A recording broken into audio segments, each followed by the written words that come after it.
Habari ya jioni kakangu, habari ya jioni kwa wale ambao watakuja kututazama baadaye. Natumai, natarajia, naamini kwamba mko vizuri. Miguda habari gani? Niko salama kakangu, niko Mm. vyema. Ehe. Ni hali ya kutulia na pia naweza sema tu baridi, but Baridi. hatujasahau Mola, tunazidi kuomba Mola Eh, atuwezeshe tuvuke vyema katika msimu huu. eh. Okay, asante sana. Unajua kuna vitu vitatu huwa zinakuwaga ni muhimu katika maisha ya binadamu. Kuna siku ya kuzaliwa, kuna siku ya kuoa na vile vile kuna siku ambayo unapatiwa heshima zako za mwisho. Ni muhimu sana katika binadamu. Unapata katika hizi siku zote, unapata kwamba siku ukizaliwa, kuna wale watakuletea zawadi, kuna wale pia watanena maneno mazuri wasema huyu kafanana na babake, huyu naona kwamba ataiga babake ama atakuwa ni kama babu. Siku ile pia unapata uchumba ama unafanya harusi, pia kuna zawadi ambao unaletewa. Na wengi ambao wako karibu na wewe, kuna wale ambao watasema kwamba sisi tunakutakia kila la heri, baraka, tunakuombea baraka vile vile. Lakini pia siku ile umekufa, kutakuwa na ile hali ya kuomba Mwenyezi Mungu akulaze roho yako pahali pema peponi. Lakini siku yako ya kukufa, hapo ndo unapata kwamba maneno mazuri ama sifa utanyiminiwa ama tunasema kwamba utapatiwa sifa nzuri hata kama ulikuwa ni kijana ama mtu ambaye hakukuwa anaishi na watu vizuri katika jamii. Siku hiyo, kila mtu mpaka adui wako watakusema vizuri. Sijui ni kwa nini. Unadhani kwa nini siku ile ambapo unazikwa ama siku ile unapatiwa heshima za mwisho huwa hata maadui zako wanasema maneno mazuri, hata maadui zako wamepata nafasi kubeba lile jeneza lako, kila kitu yani. Unadhani kwa nini? Kakangu, ningependa kuzungumzia hiyo jambo jana, lakini sasa itabidi nikuambie leo. Unajua, Mm, unapata wakati unapoaga duniani, mm, unapata kuna wale marafiki, wale mm, maadui, mm, watakuja kuomboleza familia. mm, Lakini kila mmoja anapopatiwa nafasi ya kuzungumza katika matanga yako, mm, huwa wanasema tu sifa zako. Hakuna yule anayezungumzia mabaya yako uliyofanya kama uko hai. mm, Sasa hiyo imekuwa ni mila ya Kiafrika na vile vile imekuwa desturi katika matanga zetu ya kwamba haufai kuzungumzia yule mwenda mm, zake maneno mm, aliyofanya mabaya kama ako hai. Unafaa mm, tu kuzungumzia maneno mazuri. Lakini pia mi sioni haja ya kusema maneno mabaya kama mtu amekufa juu. Sasa huyu mtu hana maana. Unajua, uko tu na maana wakati wewe ni mzima. mm, Ndiposa ningependa kukuambia ya kwamba unapata watu wanasema ya kwamba yule ambaye amekufa yeye sasa anaenda kwa Mungu. Na mimi hapo napinga. Si ati mhm, napinga tu, pia tuko na dini tofauti. Na aha, kulingana na masomo zangu, mm, Mungu anahitaji sisi kama sisi ni wazima tumfanyie kazi. eh, Inakuwaje sasa wakati tumekufa ako na haja na sisi sana? Sasa mm, unapata tu sisi tu wakati tumekufa ndio Mungu anataka tufanyie kazi, lakini wakati tulikuwa wazima hatuko watu wake. Mimi niko na imani ya kwamba kila mtu wakati ako mzima ni wa Mungu, hata kwa kifo ni wa Mungu, lakini cha muhimu mm, ni tu ile desturi zetu kimila na ni niseme tu ni mambo ya culture ambayo sisi tumezoea kama Waafrika ya kwamba uzungumze mambo sifa za yule mwenda zake, lakini haswa cha muhimu ya kwamba wakati ninapokuwa duniani mm, hakuna mtu yote ako na haki ama ako na ile anaweza kukuhukumu, labda ni Mungu tu peke yake. Sasa mimi napenda kusema tu swali kama hiyo ningejibu ya kusema hakuna vile unaweza badilisha hiyo katika jamii juu watu wamezoea. Kwa mfano mambo na ufisadi, mm, unaweza kuwa tu mtu mmoja ambaye unapinga ufisadi, unakemea ufisadi, lakini wengi, idadi ya watu wengi wanafanya ufisadi. Sasa ni kama huwezi kuwa mtu mmoja ujaribu kubadilisha mm, kile watu wanachukua kama desturi ama mila yao. Hiyo ndio maoni yangu. Mi labda naweza kuwa na maoni tofauti kulingana na labda kulingana tu na mimi, labda mimi pia naweza kuwa siko sahihi, lakini maoni yangu ni kwamba jambo la kwanza ambalo ningeweza sema kwamba unapata kwamba mtu anapatiwa sifa wakati ameaga ama wakati ambao anapatiwa heshima zake za mwisho. Naamini ni kwamba huyo mtu hana nafasi ya kujitetea ama hana nafasi ya kuongelea mengi, kwa sababu ni mara mingi unapata katika hii mazingira ambayo sisi tunaishi, unapata kama bado uko na afya yako, we mzuri, unatembea, unafanya kazi zako, unapata kwamba ni nadra unapata kwamba saa zingine kuna mtu ambaye hataki kuongea na wewe, mtu ambaye kuna tu ile kutotaka kushirikiana na wewe, lakini tupate kwamba umepata nafasi ya kuaga, ndio atasema kwamba labda unaweza sema kwamba mimi wakati alikuwa naaga, mimi ndo nilizungumza naye ya mwisho. Mimi nadhani hilo ni kwa sababu marehemu haezi jitetea. Sasa kwa sababu unajua haezi jitetea, lazima sasa utasema hivyo. Pili pia ni ile kudanganya ama kuishi maisha ya uongo, sio maisha ya halisia. Labda kuonesha wale ambao wamekuja kwamba wewe na mwenda zake ama marehemu mlikuwa na mahusiano mazuri. Mimi nadhani hivyo, lakini sidhani kwamba ati kwa sababu imekuwa ni mila na desturi. Yenyewe ni mila na desturi, lakini nadhani ni ile kwamba mwenda zake haezi jitetea. Kwa sababu unajua kwa nini nimekuuliza hivyo? Leo niliona mwanasiasa fulani alikuwa anasema kwamba amemiss sana Raila. Lakini huyo mwanasiasa bado ukienda wakati Raila alikuwa hai, maneno ambayo alikuwa anasema juu ya mwenda zake zilikuwa maneno zenye hazina heshima, yaani maneno mabaya hata kama ni siasa. Lakini kwa sababu leo huyu Raila yuko sasa haezi jitetea, unapata kwamba unampatia sifa ambapo ukakataa kumpatia wakati ambapo alikuwa katika uhai wake.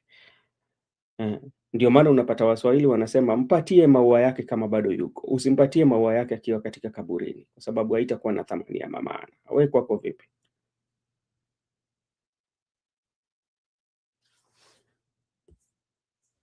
Hapo uko na jambo nzuri sana hapo. Pia ni kenye nimesoma kutoka kwako ni ya kwamba yule mwenda zake hana nafasi ya kujitetea. Hiyo ni ukweli.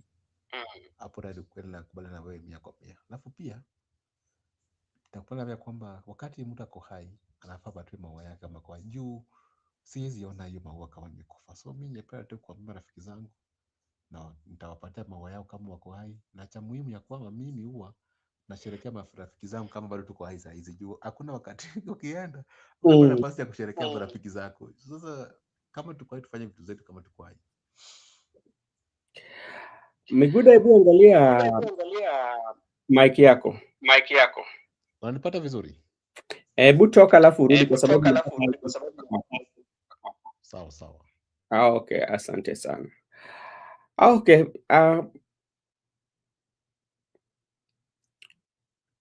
kinakaa teknolojia inatupatia shida kidogo. Kwa sababu ukimute hivyo sisikii sauti yangu. Lakini usipomute unapata kwamba nikiongea. Okay, asante sana Miguda. Nadhani kuna shida na mic yake kwa sababu najisikia nikirudia nikiongea.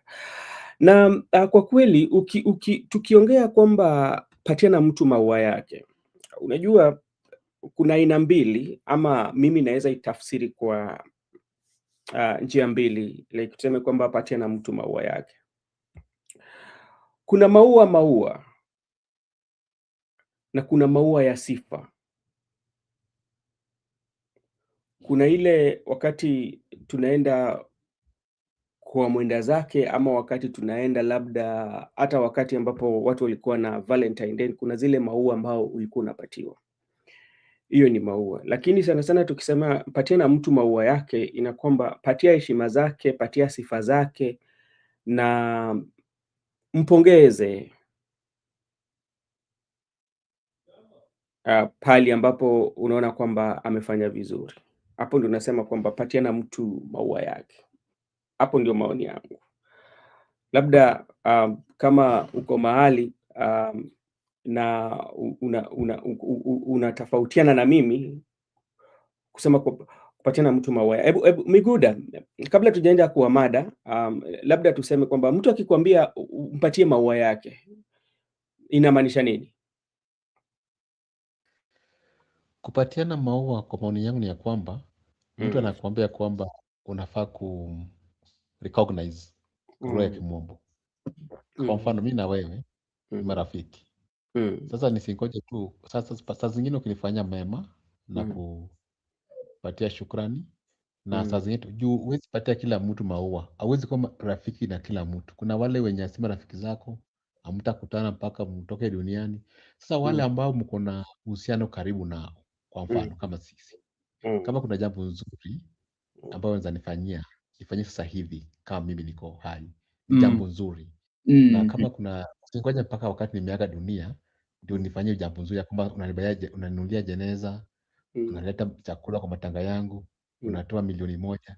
Nichape hiyo mita moja sasa hivi, ama kama hiyo jeneza nipatie pesa ya jeneza sasa hivi ama chakula unipatie sasa hizi nikule. Si usingoje kwamba unajifanya unakuja na magari zako na sifa Sasa mimi nipenda kusema kwa mapenzi ya Mungu, kama nyinyi mko na uhusiano wa karibu na kuna jambo ambayo imenificha kabisa, unafaa kuingilia na mikono miwili. Hiyo ndio kunipatia maua yangu kama bado niko hai. Lakini unajua mara mingi labda sisi sana sana sisi tunaelewa kwamba ukiambia kwamba mimi nipatie maua yangu ni kwamba unaenda kile unaichuna, ama unaenda kwa kizungu tunaita the bouquet of flowers, unampelekea. Wacha nipatie maua yake. Ama wakati ule umeaga, unajua Unajua, wacha nikwambie kitu moja. eh, Ukitafsiri hivyo itakuwa direct translation. Na kwamba ni kitu umetafsiri directly. Alafu pia unapata wakati mtu ameaga, tunapoweka maua katika kaburi lake, hiyo ni tu symbolism ya kwamba tulikuwa tunampenda. Lakini hiyo si ati the actual love. The actual love should be demonstrated when the person is still alive. But the fact that we are celebrating the demise by placing flowers at the graveside, it's clear that we are celebrating him at his death. So it was close to us. Okay, asante sana. Sasa ndio maana nilikuwa nakwambia katika lugha ama katika usemi za Swahili ama katika wakati ambapo tunaongea kwamba tukisema kwamba mimi Miguda nitampatia maua yake, kuna aina mbili za maua ambayo labda unaweza patiana. Kuna ile maua asili ambapo labda unaenda pale unainunua, unamletea kwa kumpongeza. Unajua, unapata Miguda, ndio hii nimekupatia bouquet of flowers, nitakupatia hii ni yako. Na vile vile kuna ile maua ambayo mimi na wewe tumekuwa karibu, na mimi natambua uwezo wako na vitu ambazo umenifanyia, nasema kwamba Miguda, mimi nakutambua. Leo hii chukua heshima zako. Inamaanisha kwamba unamheshimisha katika maongezi yako, na vile vile pia unamheshimisha katika jamii, kuelezea kwa nini unampatia heshima zake. Bado naweza sema kwamba umepatia na mtu maua yake wakati ambao unafaa.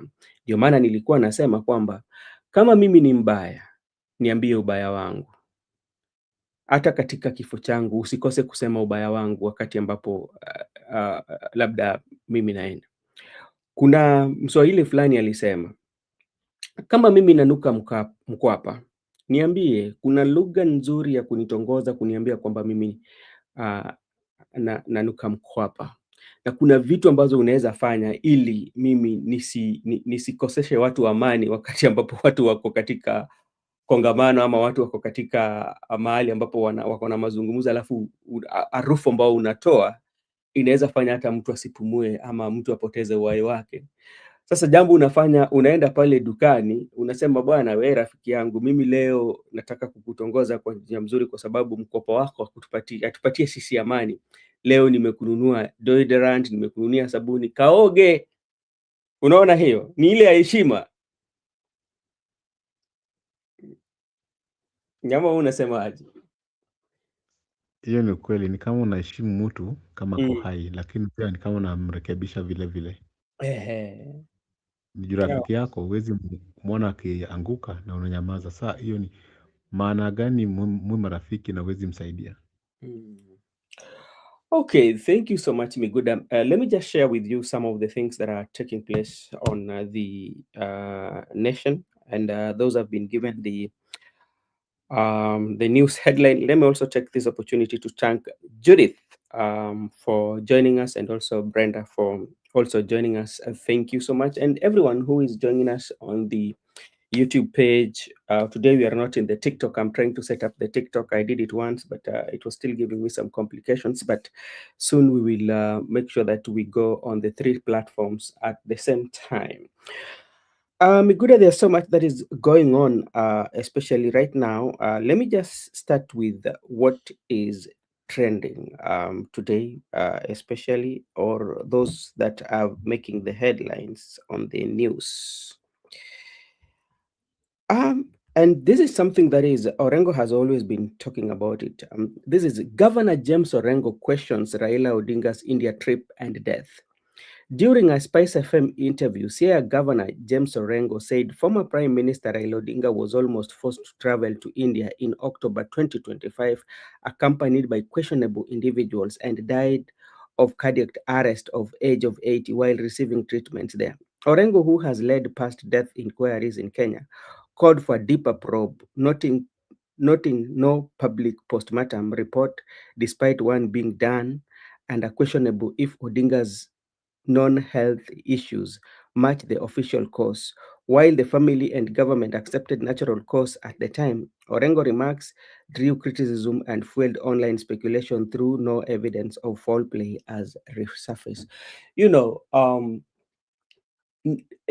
this is coming at a time when there's so many people who have questioned about the death of Right Honorable Prime Minister, and um, and everything that surrounded his burial and the funeral arrangement, you know. And Orengo has always maintained on the Raila's death and say that okay, something needs to be done, and he tended to allude that the death of Raila Odinga was not a natural death. There must be a foul play in his death. So that's from what I also had an opportunity to watch that interview.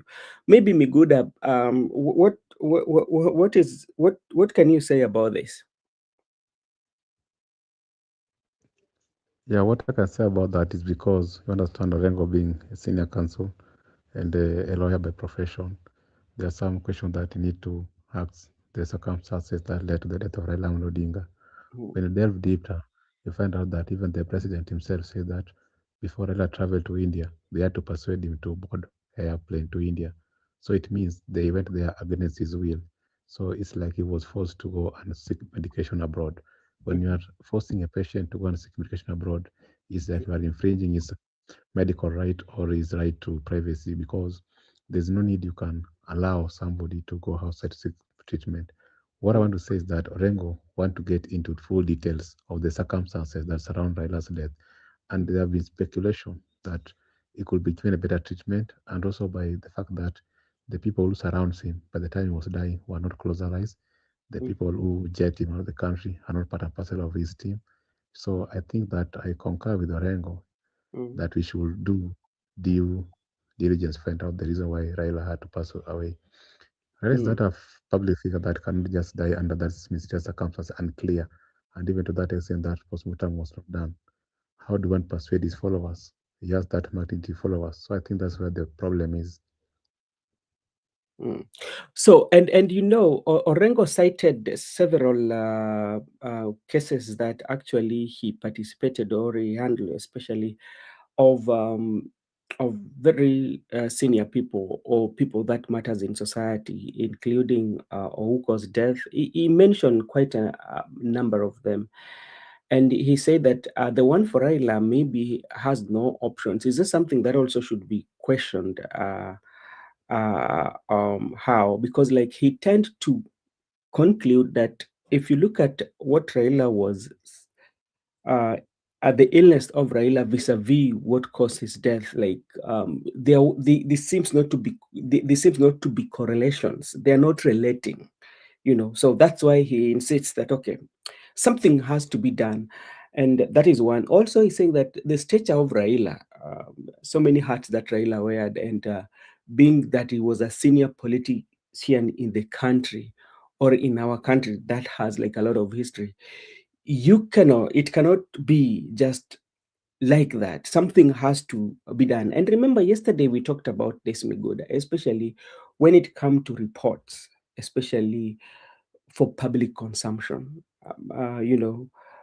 It is something that um, the relevant authority should improve on, you know, because like I tend to believe that when such reports are brought out or when that investigation is done and the report, it's also strengthening our institution and it builds that public trust. Because the questions that Orengo is asking, you know, there's so many people who also have asked about it then, and you're creating, there's now that doubt that is coming, you know. So, and you will find that at the end of the day, because it's politics, it will be laid or somebody will be given that tag that you are responsible for the death of Raila Odinga. We know how our politics sometimes work. So what do you think?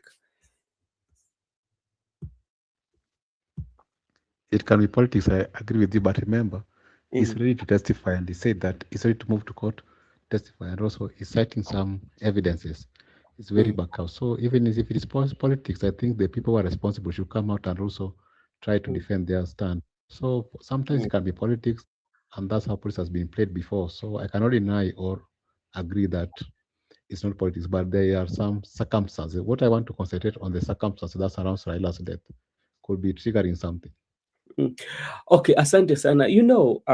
Some things sometimes also we can agree before I invite in my brother. You know, the when you see the organizational process, matayarishi ya mwenda zake Raila Amolo Odinga,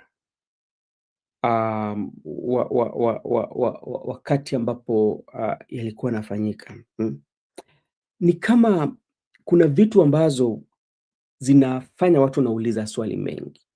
The organizational process followed Raila Odinga death is what was abused and therefore caused all these doubts Orengo is raising. The big question, what patterns shaped such arrangements? You know, standard diplomat. And even remember on how what Edwin Sifuna said, especially when they went to repatriate the body, that he just saw from a distance. And he said that this is not the man that he used to know.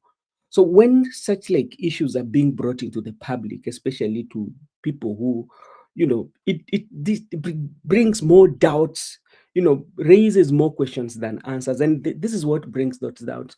And that's why like people are asking. So we will see on how things are going to unfold. Yes, msimama barigani. Nzuri ndugu yangu, hali yako vipi? Kwema. Wema kabisa jamaangu. We vipi? Huku tunagangamaa hivyo hivyo shingo pana, lakini tupo tutabambanya bambanya papate, tukitemwa kama jana, tukitupwa basi siku ishatoka hiyo, ni mdadi tumetia siku.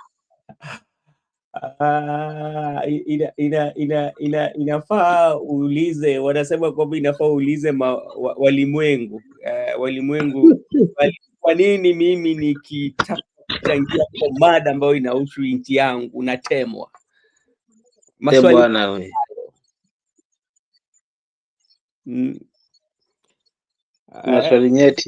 maswali nyeti jamaangu, waswa nashangaa watu wakisema uchumi umeimarika.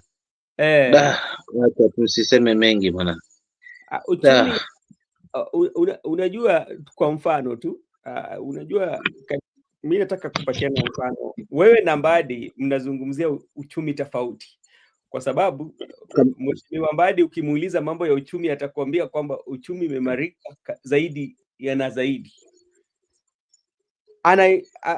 Kwa sababu unaweza kuona kwa ako na nyepesi live unasema kwa maisha yake, kwa sababu kulingana na mpunga la pesa ambao anapata katika kutoka katika serikali, kwa sababu ameajiriwa na serikali. Lakini wewe ni kuna utofauti kidogo.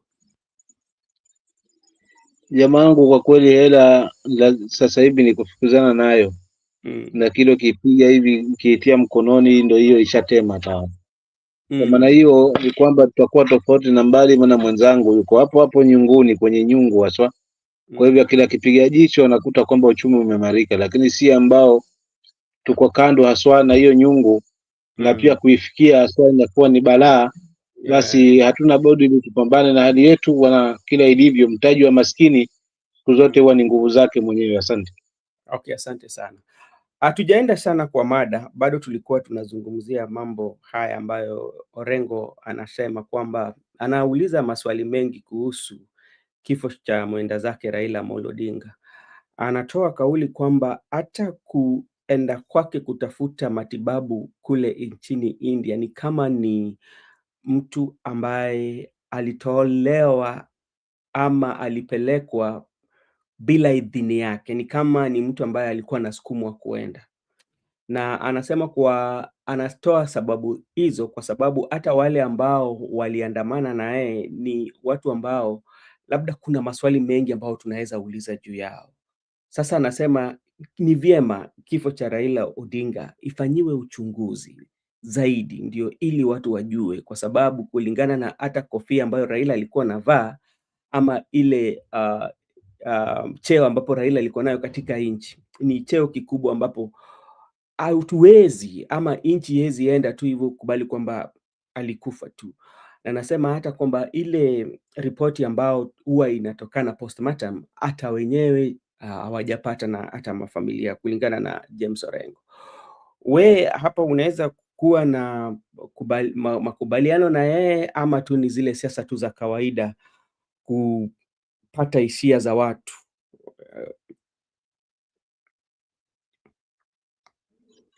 Unajua kaka, mlala na mgonjwa ndiye anamjua jinsi anavyopumua. Mimi na Orengo ni vitu viwili ambavyo kwa kweli haswa katika ukaribu wa kile ukaribu tulivyokuwa karibu na mzee. Lakini ukaribu wa shabiki mwenzangu ni ukaribu kwamba yuko naye on daily basis. Kwa hivyo katika umri wake ule sidhani kwamba anaweza akasema akapiga pang'anga ama siasa kwa kifo cha mtu ambaye alikuwa na hadhi kubwa katika hili taifa. Kama kweli hiyo nyumba ambayo inazungumziwa hainuki nyama. Nafungamana naye kwa dalili zangu binafsi nilizoziangalia. Jinsi mambo alivyokwenda, wale waliokwenda kupata mwili, mambo ya picha tulizoziona, machafuko tuliyoshuhudia, na pia haraka ya mipangilio ya mazishi, alafu pia hii state funeral, yote kana nipa maswali kabisa, kwa sababu mimi kauli yangu libaki pale pale kwamba msiwe na wasiwasi, huyu mzee tutampeleka Bondo bila kujua tu, msiwe na wasiwasi. So hilo likali limenijaa haswa katika nafsi, yes, kwamba kwa kila jambo ambalo lilikuwa linatengenezwa, kwa kila zuri la muda ule ilikaa halinipi ukweli, kwa sababu ya jinsi ambavyo mambo ambavyo yalikuwa yanapelekwa. Kwa hiyo mimi naweza nikasema nakubaliana na Orengo, bado tunahitaji masuala mengi kuhusiana na kifo cha mzee, na kama yapo yalojificha wacha amwagike, kwa sababu ndio wakati wa kila mtu azungumze vile mambo yalivyo bila kupepesa jicho wala huku na kule. Kwa hivyo nafungamana na mzee Orengo. Asante. Okay, asante sana. Miguda, asante sana. Bado tu niko hapa kwa Orengo. Orengo alizungumzia vitu vingi akiwa katika kipindi pale. Mojawapo ya vitu ambazo alizungumzia ni kwamba ODM has been reduced to be a tiny political party that are discussing about positions, but not discussing about issues that relates to the people of Kenya, including the agreement that they signed between the UDA and the UDA and the ODM, the 10-point agenda. Do you agree with that?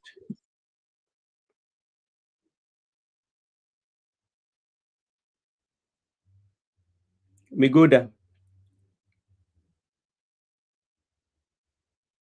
Okay, bado tunasubiri Miguda, ni kama hatupatani.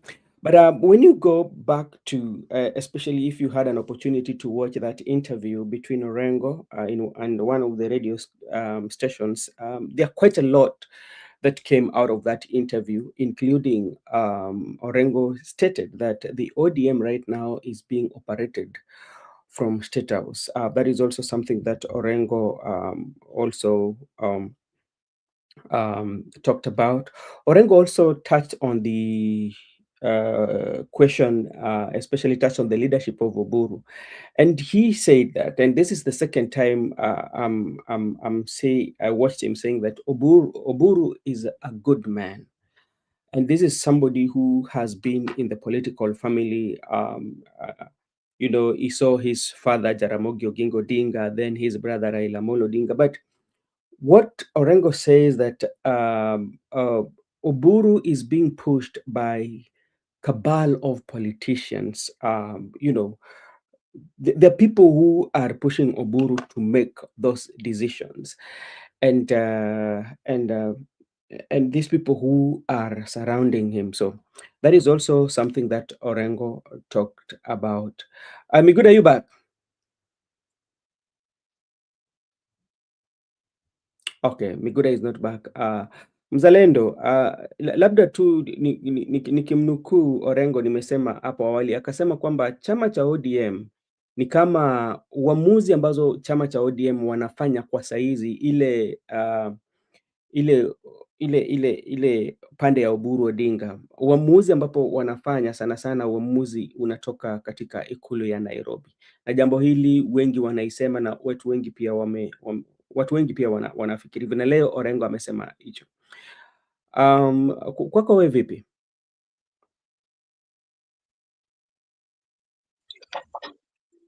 Kaka, hapa kuna la kuficha ugonjwa alafu mwisho usemwe na kilio. ODM ni kweli inapangwa kutoka mahali, kwa sababu dalili zinajionyesha, ari inajionyesha, shabaha na lengo linajionyesha. Kwa maana hakuna mkataba ambao ulitiwa sahihi wa makubaliano baina ya kuungana kwa UDA na ODM, but hili limeanza kuzungumzwa muda mrefu kwamba we are going to discuss with like-minded parties starting from UDA. So meaning kwamba hii kauli hii ni mambo yashapangwa tayari, ni kuwa tu yawe implemented na watu wasonge mbele. Ukiangalia those frontliners ambao wako mbele tunawajua, the likes akina Junet na kina Wanga na kina Mbadi na wengine. So it's like mzee sasa pale anapelekeshwa Mzoburu, ana jinsi, kwa sababu wengi ndio wenye nguvu. Alafu kitazama kwamba pia ni kama ambaye pia wanakuwa sponsored in terms of finance from mahali ingine, kwa sababu unakuta umati unaweza ukapigwa makofia ya yellow, karibu unashindwa hii pesa yote imetokea wapi. Lakini pia na mikutano ambayo inapangwa mwisho wa siku, lazima pia kuna kauli ambayo itafungamana na the word two term, kumaanisha kwamba hawa watu already tayari washasaini kwamba wako kule, na ni kinyume, maana hakuna mkataba kama huu. Makubaliano yaliyokuwepo ni haya ambayo Mheshimiwa Orengo ameweza kuyazungumza, kwamba mkataba ulikuwa na mwisho, na hawa viongozi wengine ambao ni kama wamepanga kutoka pale wanakinai hilo, wanakana hilo, wanasema kwamba hapana, mazungumzo lazima yaendelee kwa sababu ni ya benefit ya nchi. So unakuta kwa hiyo mvutano ambayo iko hapo, na ndio maana kumechupuka ama kundi mawili, linda nchi, linda mwananchi na linda ground. Utagundua kwamba the linda ground yao yote iko kwa power, na kama iko kwa power wanalia wako kwa serikali, na ukiangalia expertise wenye ambao wako kula ambao wanapiga kelele kwenye ni unagundua ufika hawa watu wanapangiwa kutoka Malawi. Kwa hiyo unafungana maana na mzee kutokana na mifano ambayo iko hai na ambayo tunaiona on daily basis. Asante. Asante sana. Unajua, nataka kabla tujaendelea, nataka tuzungumzie jambo ambalo linaitwa uoga, ama tunaweza sema kwamba uoga, mtu nimeingizwa uoga, na labda unaweza ingizwa uoga mtu akikutishia wewe maisha, hiyo pia uoga. Alafu unakuwa ni kama sasa hutaki kuongea, hata kama uko na jambo ambalo unaweza tamka, ama kama uko na siri, ama uwezi ongea kwa sababu ile uoga imekuingilia. Wakasema kwamba ukijaribu kusema ngwe, labda tutakutoa uhai, ama hautapata nafasi ya kuishi na sisi, ama ile mfereji wako ambao unachotea maji itakuwa imekatwa. Sasa hautakuwa unapata maji ya kutumia. Na jambo ambalo inafanya mimi naongelea juu ya uoga ni jambo ambalo tukikuja hapa kwa sheria, kwa sababu unapata kwamba sheria za nchi ama sheria zimewekwa ili watu wafuate ama watu wasivunje sheria. Na ukipata kwamba nchi watu wanavunja sheria kwa sababu ya siasa, na bado tunaona kwamba hiyo ni sahihi, inamaanisha kama nchi labda hatuendelee. Kwa mfano, wakati ambapo Mheshimiwa Mbadi na wengine waliingia katika serikali, walienda wakakula kiapo, wakasema kwamba watatumia Wakenya, na kwa sababu sheria zetu haziruhusu mtu ambaye amepatiwa kazi kufanya kama katika serikali, akubaliwi kuingia katika mambo ya siasa. Lakini hiyo ni utofauti. Tunaona wakina Mbadi wanakuja wanapiga siasa na vitu kama hizo, mpaka wanaenda pahali rally ama tuseme mkutano zipo. Na mimi naona sababu ni kwamba wako na uoga kwamba serikali ambapo ipo isipochaguliwa basi kazi yao itaisha. So eri walinde kazi yao, lakini wavunje sheria kwa sababu ya uoga. Wewe hapo unasema nini? Kaka, turudi kwa Orengo aliyozungumza kwamba tunaishi katika taifa sasa hivi la vitimbi. Kuna ametukumbusha ile ni imperial president, kitu kama hivyo, kwamba yeye ndio kusema yeye ndio kila kitu. Ukienda kinyume na yeye you are in a bottom top of trouble. Sasa tuko hapo na ni kinyume na katiba yetu kabisa. Kwa maana hiyo ambaye ameweza kushindwa kuitii katiba ni kiongozi ambaye yuko pale juu. Ndio maana tunawaona kina Mbadi na wengine na kina Joe wakiingia live kwa siasa, licha ya makataa kutoka kwa katiba ambayo haswa ndio mwongozo. Kwa maana hiyo viapo hivi wanaapa tu kutia mkate, lakini mwisho wa siku ni kulinda kazi. Kwa hivyo utafanya yasiyotija kwa sababu nalinda mkate kama anavyofanya Mbadi. Kwa hiyo ni kukusanya wengi, lakini mwisho wa siku anayelinda mkate wake si wale wengi, ni yeye mwenyewe binafsi. Kwa maana tunaishi taifa ambalo kiongozi yeye ndiye kusema ndio kila kitu. Parliament yeye ndio sauti. Kila mahali ndio sauti. Hata barabara ukitaka ujengewe sile budget unapangiwa, ni yeye aseme tunakujengea hii barabara. So tunajiuliza tuko katika karne gani? And then ndugu zetu hawa wengine wanasema wao wako kwa power na broad based. Je, tuendeleze na hili? Sasa hayo ndio maswali ambayo tunafaa kujiuliza sisi wenyewe, hasa wengine kama wa Kenya, kwamba tunaishi taifa lingine la ajabu ambao katiba sasa hivi imetoa kisogo, na huo ndio kweli. Hebu tuzungumzie mambo ya upambe.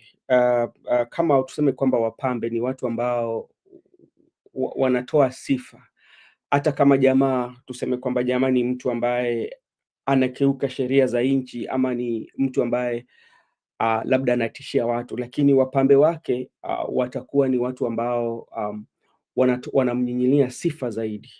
Na unapata kwamba hao ambao ni wapambe ni watu ambao wanafanya katika chini ya sheria, tuseme hivyo, na ndio bado unapata kwamba wanakeuka sheria kufanya jambo ambalo alifai. Unadhani kama nchi kulingana na historia ya nchi pale ambao tumetoka na pale tumefika, unadhani kwamba kutakuwa na siku tutakuwa tumebadilika ama kutakuwa na mabadiliko katika uongozi wetu, vile vile kwa wale ambao wanapiga kura wajue kwamba ni mtu mgani ambaye ndamchagua na ni serikali gani ambayo mimi nataka na nchi gani ambayo mimi nataka? Unadhani kutakuwepo na mabadiliko kweli jinsi unaona vitu zinaendelea?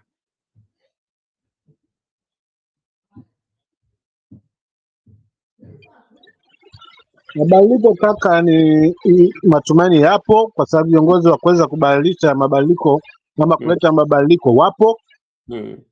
Lakini sisi wenyewe wananchi tuamue ama tusiamue, kwa sababu hakuna kitu kitafanyika hapa watu wasijue. Lakini ile kwamba unajua, lakini kwa sababu umeahidiwa, umeamua, umepewa chochote kitu, sasa unaangalia tu ile njaa leo, unasahau njaa ile nyingi ambayo ni ya kesho. So unakuta sasa ni sisi wenyewe leo tu, matumaini yapo. Wananchi tukifungamana kama ambavyo tumefungamana, tukisema enough is enough, haifika 2027 uchaguzi utakuwa umeshajionyesha mapema kwamba tunahitaji mabadiliko ili hii katiba na sheria ipate kuwa nguzo ya msingi katika hili taifa letu. Kwa hiyo kaka, matumaini yapo, ni kubadilisha uongozi na kuchagua, ni kuleta viongozi ambao watakuwa na tija, na hao viongozi hawatakuja tu, ni sisi tu wakague na tuamini kwamba tuamue hasa kwa kauli moja kwamba tunasimama na huyu. Mfano kama ni Sifuna, wacha tumpe mbavu. Kama ni mwingine ambaye anasimama na sisi, wacha tumpe mbavu. Nadhani nitakomea hapo kwa sababu hali ya weather naona ni mbaya. Tushaanza kidogo tu kwa kuchoka, alafu nitarudi kakangu Benson nijipange kidogo. Usikae sana. Okay, asante sana kakangu kwa kujiunga na sisi. Naona mandugu zangu wote ni kama wametoka kidogo, and thank you so much for everyone who has joined us. And this is Brother Benson. If you're here for the very first time, you can join us and subscribe to the channel so that when we are having conversation like this, the YouTube will notify you and you be part of the conversation. The conversation we are having actually is about the registration of Linda Mwanachi. There's a storm that is brewing, especially somebody has gone to court. Means somebody has registered the political parties to attempt to register the Linda Mwanachi, and so many people are asking why is that one. So hey Miguda, how are you doing? I'm good, bro. Hey, this thing is not easy. Technology has to technologize me. Na sasa kama nyinyi ndio kizazi kipya ambapo mko na sifa kwamba mnajua mambo ya teknolojia na teknolojia inawakosesha usingizi. Sasa sisi je, tutakuwepo wapi ama tutakuwa wapi? Ati nyinyi mtakuwepo wapi? Sasa nyinyi sijui, I don't know. Anyway. Miguda, there are so many things that we were talking about before. The technology had issues on your side. We were talking about the multipartism, and this is being connected to what Orengo was speaking about today, especially when it comes to the independency of political parties, and him concluding that the ODM, especially the Oburu factions, are getting directives, especially from State House. And remember, and that one means when you talk about State House, the name of the President William Ruto, is being mentioned as somebody who is making those decisions. And President William Ruto has his own party. If indeed that is making this decision on behalf of ODM, what is it so much difficult, especially for those who feel like the President William Ruto, they share the same ideology, can just jump the ship from ODM and join UDA so that President can give them direction rather than interfering with this party the way Orengo says.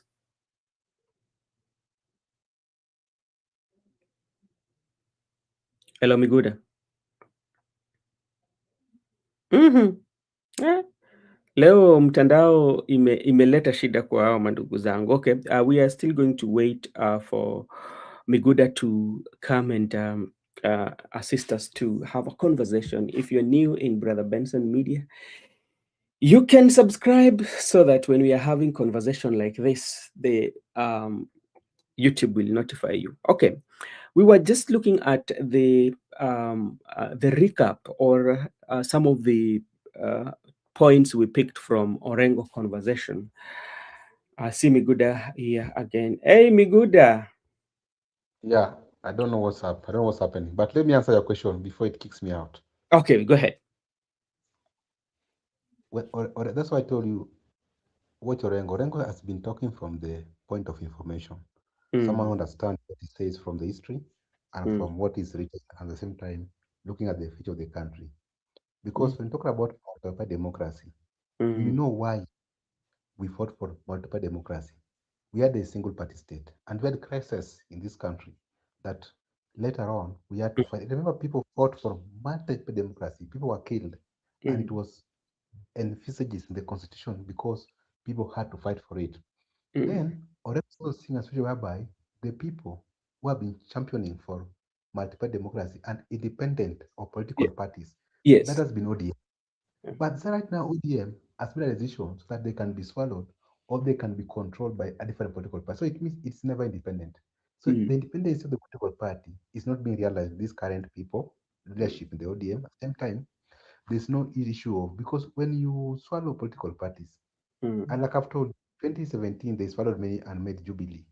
So it means that from the history, Orang is trying to argue that where did we went wrong as a people? Or the people have been champions for democracy. They will tell you that they don't want to go to the street, blah, blah, blah, blah. But the issue is there are things that are there and envisages the constitution, which are not supposed to be interfered with this current president. So I think that's what Orang is trying to advocate and also trying to open up the eyes of people. You know, the last rally which I attended, somebody asked Korengo to abandon his cause and join Oburu so that he can provide legal advice to Oburu, or rather political advice. But you find out that after I said so, Junet Mohammed, my friend, my good friend, said that there is no need for Orengo to be in their camp because Orengo will always advise them to go for the Mandamano. So you get the point. So people know very well that Oburu is not competent. People know very well that Oburu is not genius politically. Oburu is not genius with legal issues. And they need someone who can sit beside him to give him directions, also to make him understand how he can scheme politically, and also he can make. So they knew, those people knows Orengo very well. Orengo is not a joke when it comes to politics. Orengo understand. Orengo and politics is like fish and water. And that there are some people who have been there are many people who are in politics who are not gifted politically. Orengo is gifted politically because as early as 28 he was in parliament and he has been there. And as early as around those 18s, he was playing campus politics. So to me, he went to exile, detention. He met the Tanzanian president, Ugandan president as early as 24. So this is someone who has a system and understand it very well. So if you can bring it closer to you, it can aid you to it can aid you to actually maneuver political schemes from the opponent. And that's why they were requesting him to come and join the team.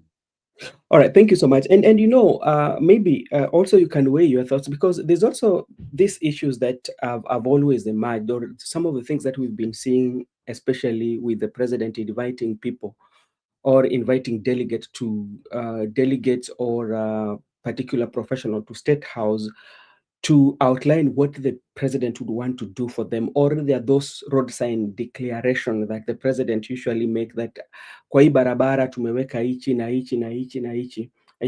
But when you look at the process of budget making, especially, and allocation of money, there's a way in which it happens, and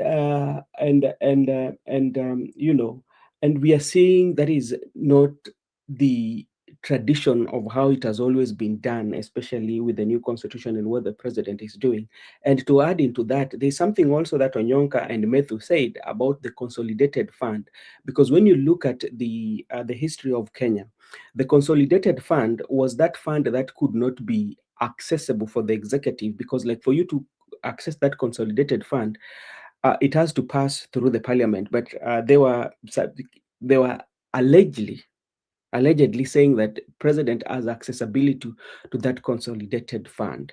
So when you look at all this that are happening with what they are raising, do you think maybe their politics is overriding that, or they are raising genuine questions? But if these questions are genuine, what should the voters themselves, or the people in the country, take the emotional politics out of it and analyze it? What do you think about that? Bro, Benson, politics to me is a bit broad because you find out that there's different groups in politics. There are elites who at even any political point can't fight. You know, when it sits together, like we can disagree like you. We can disagree with you.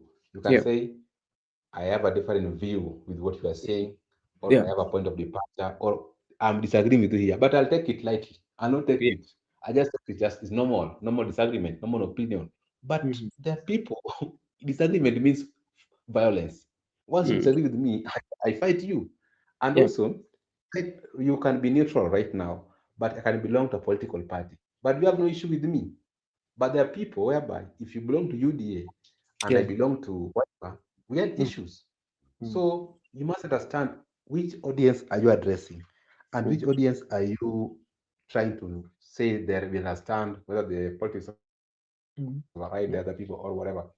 To me, I can just say the big people do take advantage of the situation or of the thinking of the electorate, the masses. So they will always champion their interest for the first time. Same time, they will always try to be superior in their own. So, and like that, just like I've told you, there's no way you can convince everybody that to follow you. Each and every person must have his views and his people to follow. You know, there are people who believe in Orengo. Like we have said, somebody has not taken time to listen to Orengo's interview today, what you Yeah. have brought here today. And he will tell you that Orengo is opposing Oburu. For that reason, I don't support Orengo. But can you take time and listen to Orengo? Can you give him an audience? Can you listen to what he's saying and try to analyze and try to think out? Are you going to reason that way? So people will just take what has been published by magazines, whatever, that, okay, Orengo is not with Oburu, now I don't want Orengo. No, take your time, listen to Oburu, then analyze these two people, then you compare and contrast, then you come to conclusion, okay, as for, like I've told you, as for me today, when I listen to Orengo, he's full of facts, he's full of reasons and rationale in his thinking. So I believe that people also should take time to listen to their leaders. Not that you are just following somebody because somebody is having a different opinion with William Ruto. No. Can you listen to that Ruto? Can you listen to that Orengo? Can you listen to that Gachagua?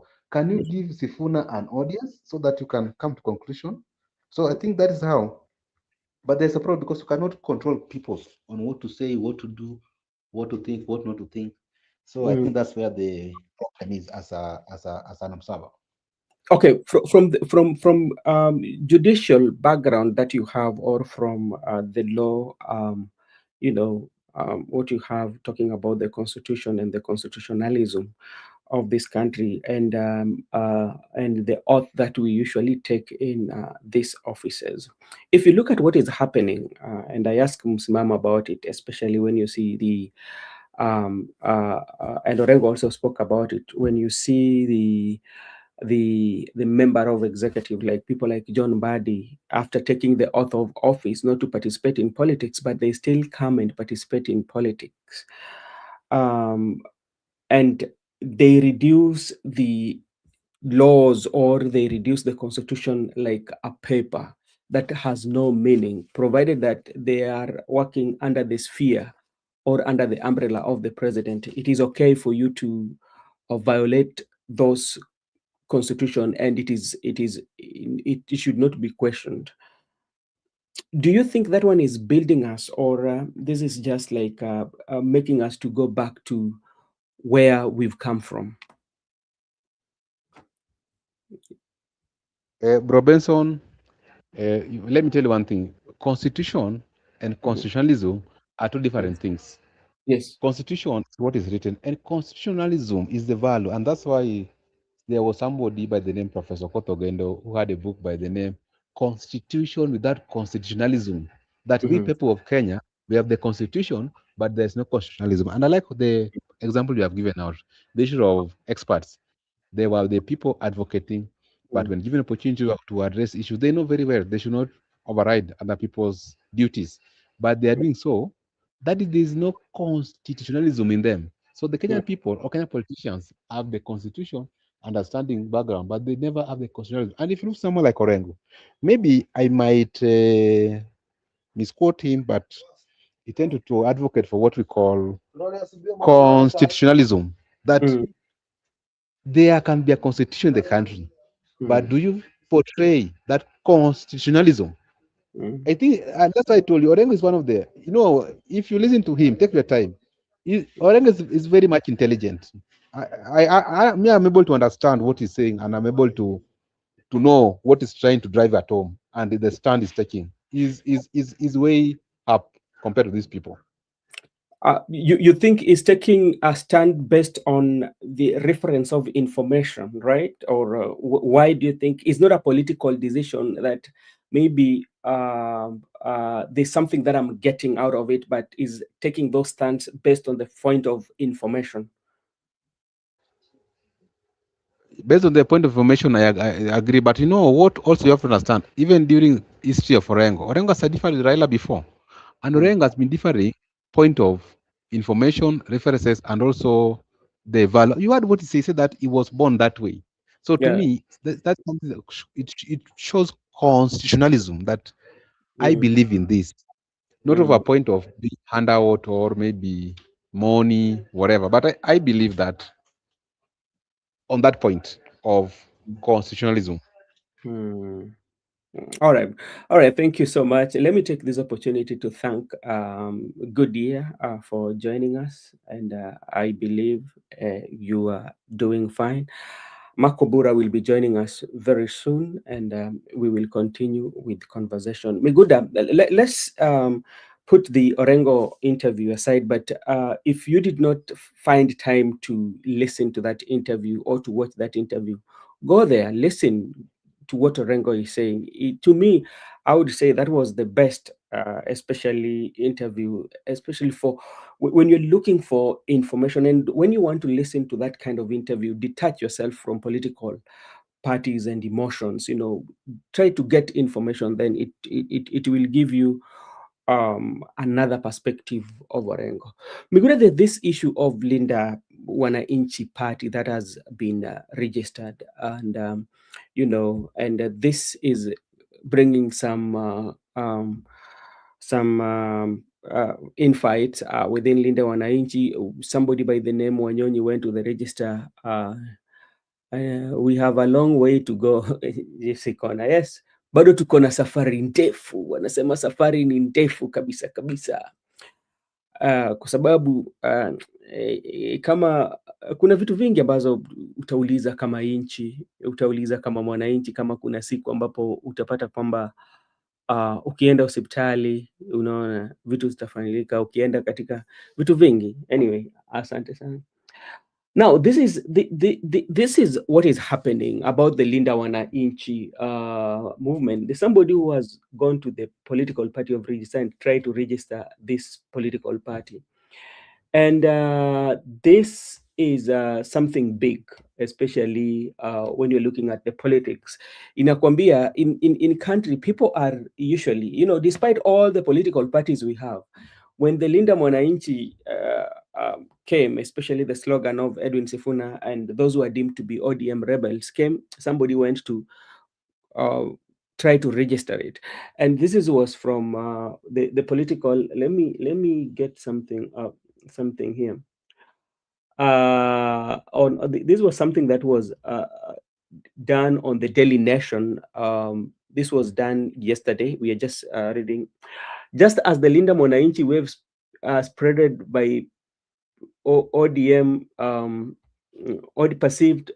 spearheaded by the perceived ODM rebels, is steering the country political scene, a fresh twist has emerged: an application to register the movement as a political party. So there's somebody who has decided to register, or an attempt to register this movement as a political party. The surprise filing at the office of the Register of Political Parties has sparked suspicion across camps, which even the owners of the movement expressing surprise. And they say that they are not associated with that, especially like the faction of Sifuna. So this is what the Daily Nation says. Three theories have so far emerged. This could be a fallback plan by the perceived ODM rebels. I don't know. So it seems that people are saying, or the people who have this view, that the registration or the attempt to register this political party might be because the Sifuna wing, the Sifuna wing are having a fallback. So just in case if they don't manage it, or if they do not get an audience, or they do not get time in ODM, this will be like their fallback plan. So that is also a theory, according to the Daily Nation. So also other people are having an opinion that this is a hostile takeover of the popular name, or a calculated business gamble by political merchants. You know how it works. So they're giving those three theories. That is there. Then the application lodged last week appears to have jolted the youthful movement associated with embattled Orange Democratic Movement, ODM, Secretary General Edwin Sifuna. So this is what it takes. And why would somebody go and register this political party, or have an agenda to register this political party as this movement start? Okay, let me take this opportunity to welcome Kevin Makobura and Simba. Simba, habari gani? Salama sana brother Ben. Siku mingi? Ndio, siku ni nyingi. Kwa nini hivyo? Ama mlikuwa mwenda kufanya kampeni, hamkupata nafasi kuja kutujulisha, utupatie habari, mmefikisha wapi? Siku hizi unajua, wakati unaona hakuna sababu, wakati mwingine unatulia, kwa sababu wakati tunataka kutoka ni wakati tunaona mambo ni mbaya. Kwa saizi kila kitu kimetulia. Na kwanza kabisa nataka kuungana na nchi ya Israel na Marekani dhidi ya Iran, na pia kutuma rambirambi kwa familia na jamii ya Wakalenjin kwa kifo cha Johana Ngeno.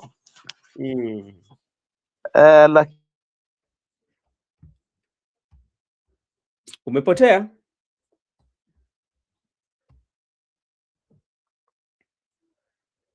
Okay, Makobura.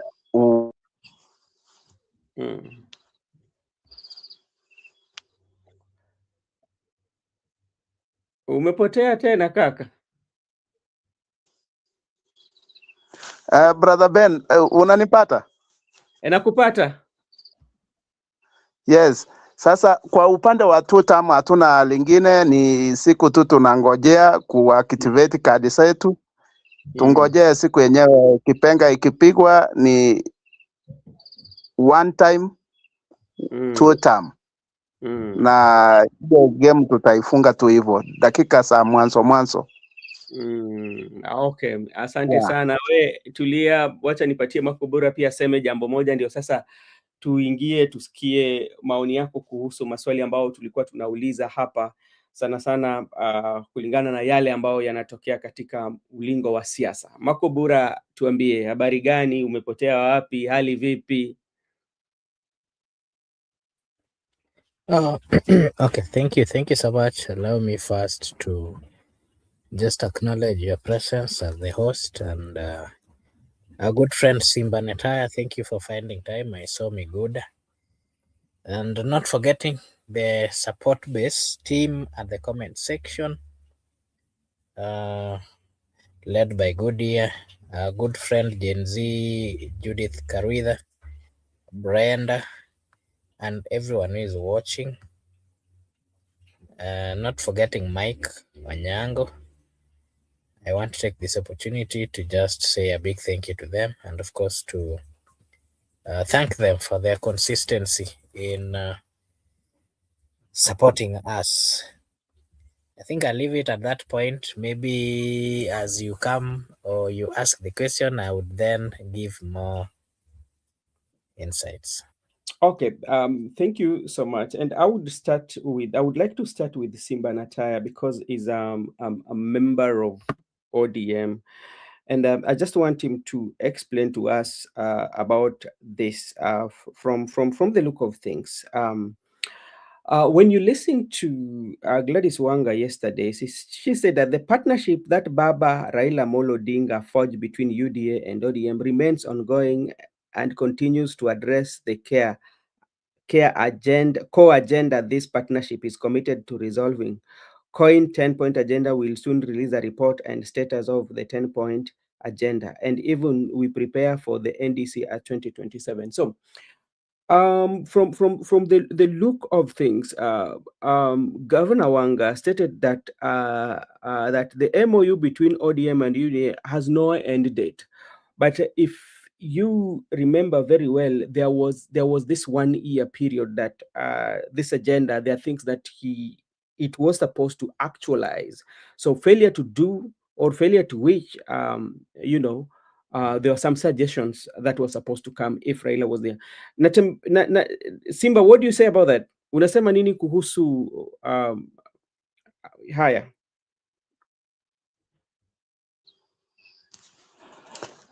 Unajua, mimi nimesema mara kwa mara kuhusu matamshi ambayo na vituko ambazo huwa tunaona ni sarakasi tu, kwa sababu nafikiria wale watu ambao walikuwa wafuasi na wakereketwa wa chama cha chungwa wako mahali Baba alituacha, na hatuwezi ongea mambo ya watu ambao wametobokwa na maadili ya kifyama alafu tuanze kufuata barabara yenye hatukuonyeshwa. Unajua, ni kawaida, lakini wale watu ambao moyo wetu sio dini, sio kabila, sio ama sio kufuata anything. Sisi mahali Baba alituelekeza tuko hapo na hatuja. So haya mengine yote utayasikia. Mimi siwezi ongelea na siwezi toa maoni yangu sana kuhusu mambo ya vitimbi. Mimi najua Baba wakati aliweka mkataba na William Ruto, tuko hapo. So mimi hii mambo ingine mimi hata sitaki kuharibu wakati wangu kuongelea. Watu ambao wanataka kutengeneza jina kwa sababu ya kifo ya Baba Raila Amolo Odinga, waendelee. Kama walikuwa wanangojea, na hata wengine tunangojea, tunaona wakiwa wanangoja kifo ya mwingine. Wakati unajua brother Ben, sisi ni wa Afrika. Ndugu yako akiwa mgonjwa hawezi kuwa vile tu amekufa hivi wewe unataka kurithi bibi yake. Hiyo ni tabia mbaya ya kisiasa ambayo tunaona inaendelea, na tunafikiria yani mambo ambayo yatafuata ni wakati ambao unaenda vile unaenda hivi, kwa sababu ile choto ilikuwa imepanda imeshuka. Na sisi tunakaa kwa mesa na UDA tuunde serikali ya mwaka ujao na nchi songe mbele. Haja yetu ni kufanyia Wakenya kazi na wapate huduma bora, hivyo tu. Mambo mengine sisi hatuko hapo. Okay, asante sana. Umesema jambo ambalo kabla sijaalika ndugu yangu Marco Bura, labda pia umezungumzia mambo ya ndugu yako na wewe kama Mwafrika, na vile vile bado hao tu Waafrika ambao umewazungumzia wanasema kulingana na wakati ambapo labda mtu ameaga, kuna zile masiku ambayo labda mnaweza patiwa ama mnajipatia ili kuomboleza. Lakini unapata kwamba hiyo ndio swali ambalo limekuja kuulizwa sana. Mbona haraka ilikuwa wapi ambapo mpaka inafika chama inachagua ndugu yake kukua? Kama kweli sisi ni Afrika, ama kuna venye mila za Afrika zinatofautiana tu, labda tukiwa na mawazo sawa na wewe, basi hapo mila ya Afrika ipo, lakini kama tuambatani kifikra, hapo sasa mila na desturi za Afrika zipo. Brother Ben, swali lenye umeuliza ni nzuri, na ndio sababu nikatumia hiyo. Sikuwa nimeongea hayo mambo bila kutarajia ni nini ninaongelea, kwa sababu wakati walikutana Mombasa, ile ilikuwa ni kama wazee wamekaa na wameona hali ya boma vile iko, na wakawa wamedesignate Oburu ku take over immediately ili kustabilize boma, ili isije ikawa wakati huo wa maombolezo mambo ambayo yanaweza fanyika vile yanaenda. Kwa hivyo mimi sioni kama kuna mahali ambapo kama ingekuwa ni Oburu alijitangaza mwenyewe, hayo ndio yangekuwa ni makosa. Lakini vita yenye tunaona dhidi ya Oburu ni ya tamaa, na tamaa ya tumbo. Watu ambao hawataki kujali yali tuliyoyapata na mahali tulikuwa tunaenda. Unajua, hii inatukumbusha safari ya wana wa Israeli wakitoka Misri kwenda Canaan. Wakati walifika njiani wakaambiwa, Mungu amesema tuende tuchukue amri ambazo tutakuwa tunafuata na kusifuatilia kila wakati tukiendelea na safari. Wakati amri imekuja na Musa ameleta hizo amri, alipata nini? Watu wamechonga sanamu hii yenye tunaona saizi inaitwa Linda Wananchi. Hiyo ni sanamu, hiyo haikuwa nia yetu. So haya yote ni mambo ambayo yanafanyika kimakosa. Okay, asante sana Simba. Bado ndakuwa na swali chungu mzima kukuuliza kakangu, lakini wacha nipunge nifikie hapa kwa Makobura. Makobura, kuna swali tata ambapo inaibuka sasa. Ukiangalia katika nakala ya Daily Nation ilikuwa inasema kwamba nasema kwa lugha ya Kimombo, fresh storm in ODM as Oburu comes to South election at the delegate conference convention. Ni kwamba wakati ambapo watakuwa na kikao kikuu ya chama ambapo itakuwepo pale Kasarani tarehe 27, ile mrengo inaongozwa na Oburu Odinga, wanasema kwamba hakutakuwepo na uchaguzi kulingana na nakala ya leo nilisoma. Kama kutakuwepo na uchaguzi sasa, kwa nini wanaenda?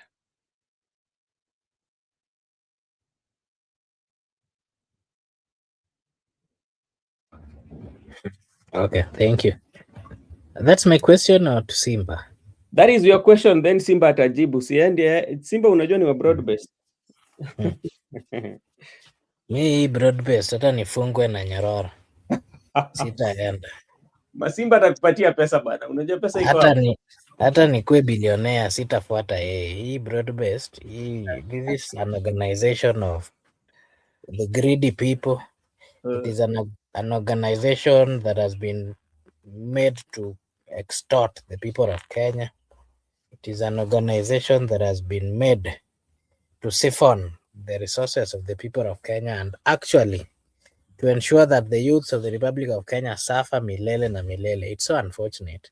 How I wish the people of Kenya, and most of the people who are concerned about this country and the future of this country, would come up and specifically fight and ensure that the country is safe. It is so I've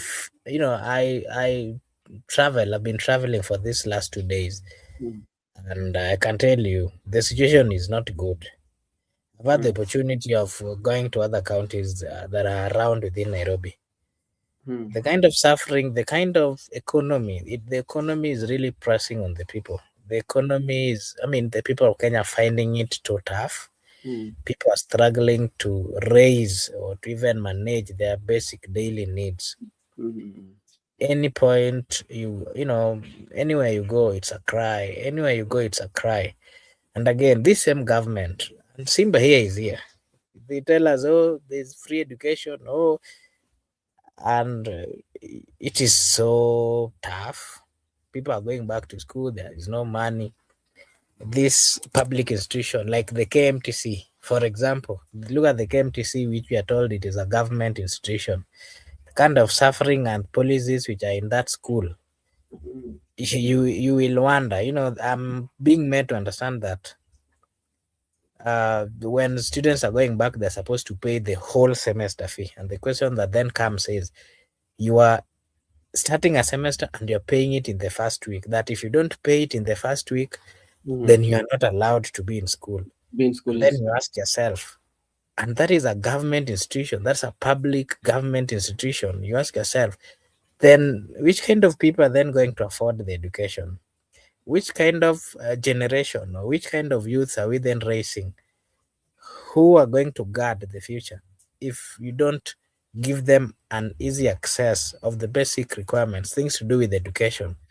Why do you make it tough for people to just get the basic needs which are very fundamental in their daily lives? And those are part of the things that when I interact with and then I look at what is really happening on the ground, and then I hear some of our good friends, brothers and sisters, like Simba here, whom I know very well, that he is a parent. I wonder how he even manages to feed his families. And if he does so, then I wonder what kind of jobs he does, because the truth of the matter is the economy is not easy for people to maneuver. The kind of suffering I'm seeing each and every day, the kind of depression I'm seeing amongst the youths of the Republic of Kenya. I am a youth, I'm one of them. So I am trying to imagine those parents who already have children either in high school or primary or college. How are they surviving? Me here, maybe it might not be having quite a lot in terms of responsibility, but then I try to imagine those parents with kids. How do they survive? And when I see our good friends like Simba coming here to praise a government that is siphoning money from the people, a government that is changing parastatals, they are buying the shares and controlling the shares and everything that is happening in the country. They are siphoning money, they're becoming billionaires and trillionaires in the Republic. Then I ask myself, are we really, what is the problem? Let me give my views first on the issue of ODM, and specifically, as per the topic states, the Linda Mwanachi political party. And you understand the kind of environment where we are currently. It is so unfair.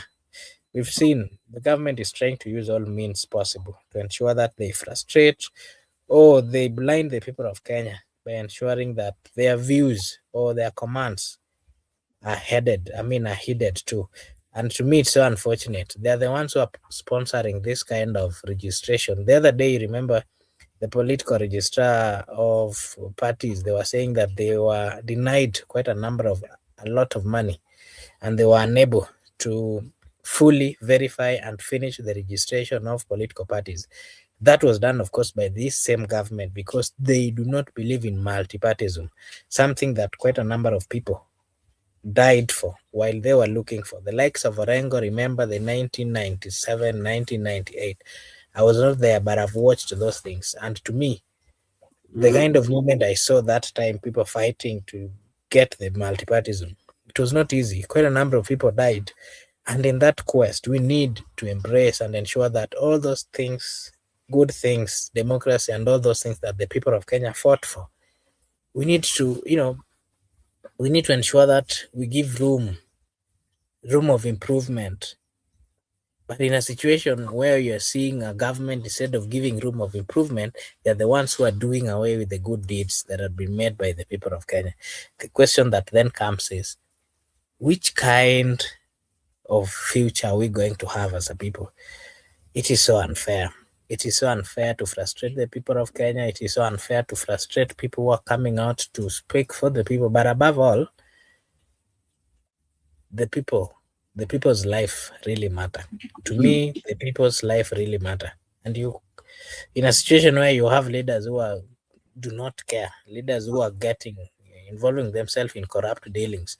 I'm wondering, for example, and I can ask Simba here, for example, if it is a matter of legislation, if it is a matter of representation, I'm not a supporter of Edwin Sifuna, but I like part of the things that they are doing. In your normal mind, would you, even if you have everything, kila iko sawa, kila kitu iko sawa, will you start bringing somebody like Jalango and you're sponsoring him to become a senator in your normal, those are some of the questions that I ask myself because, well, you But might be having problems with certain leaders, which is okay.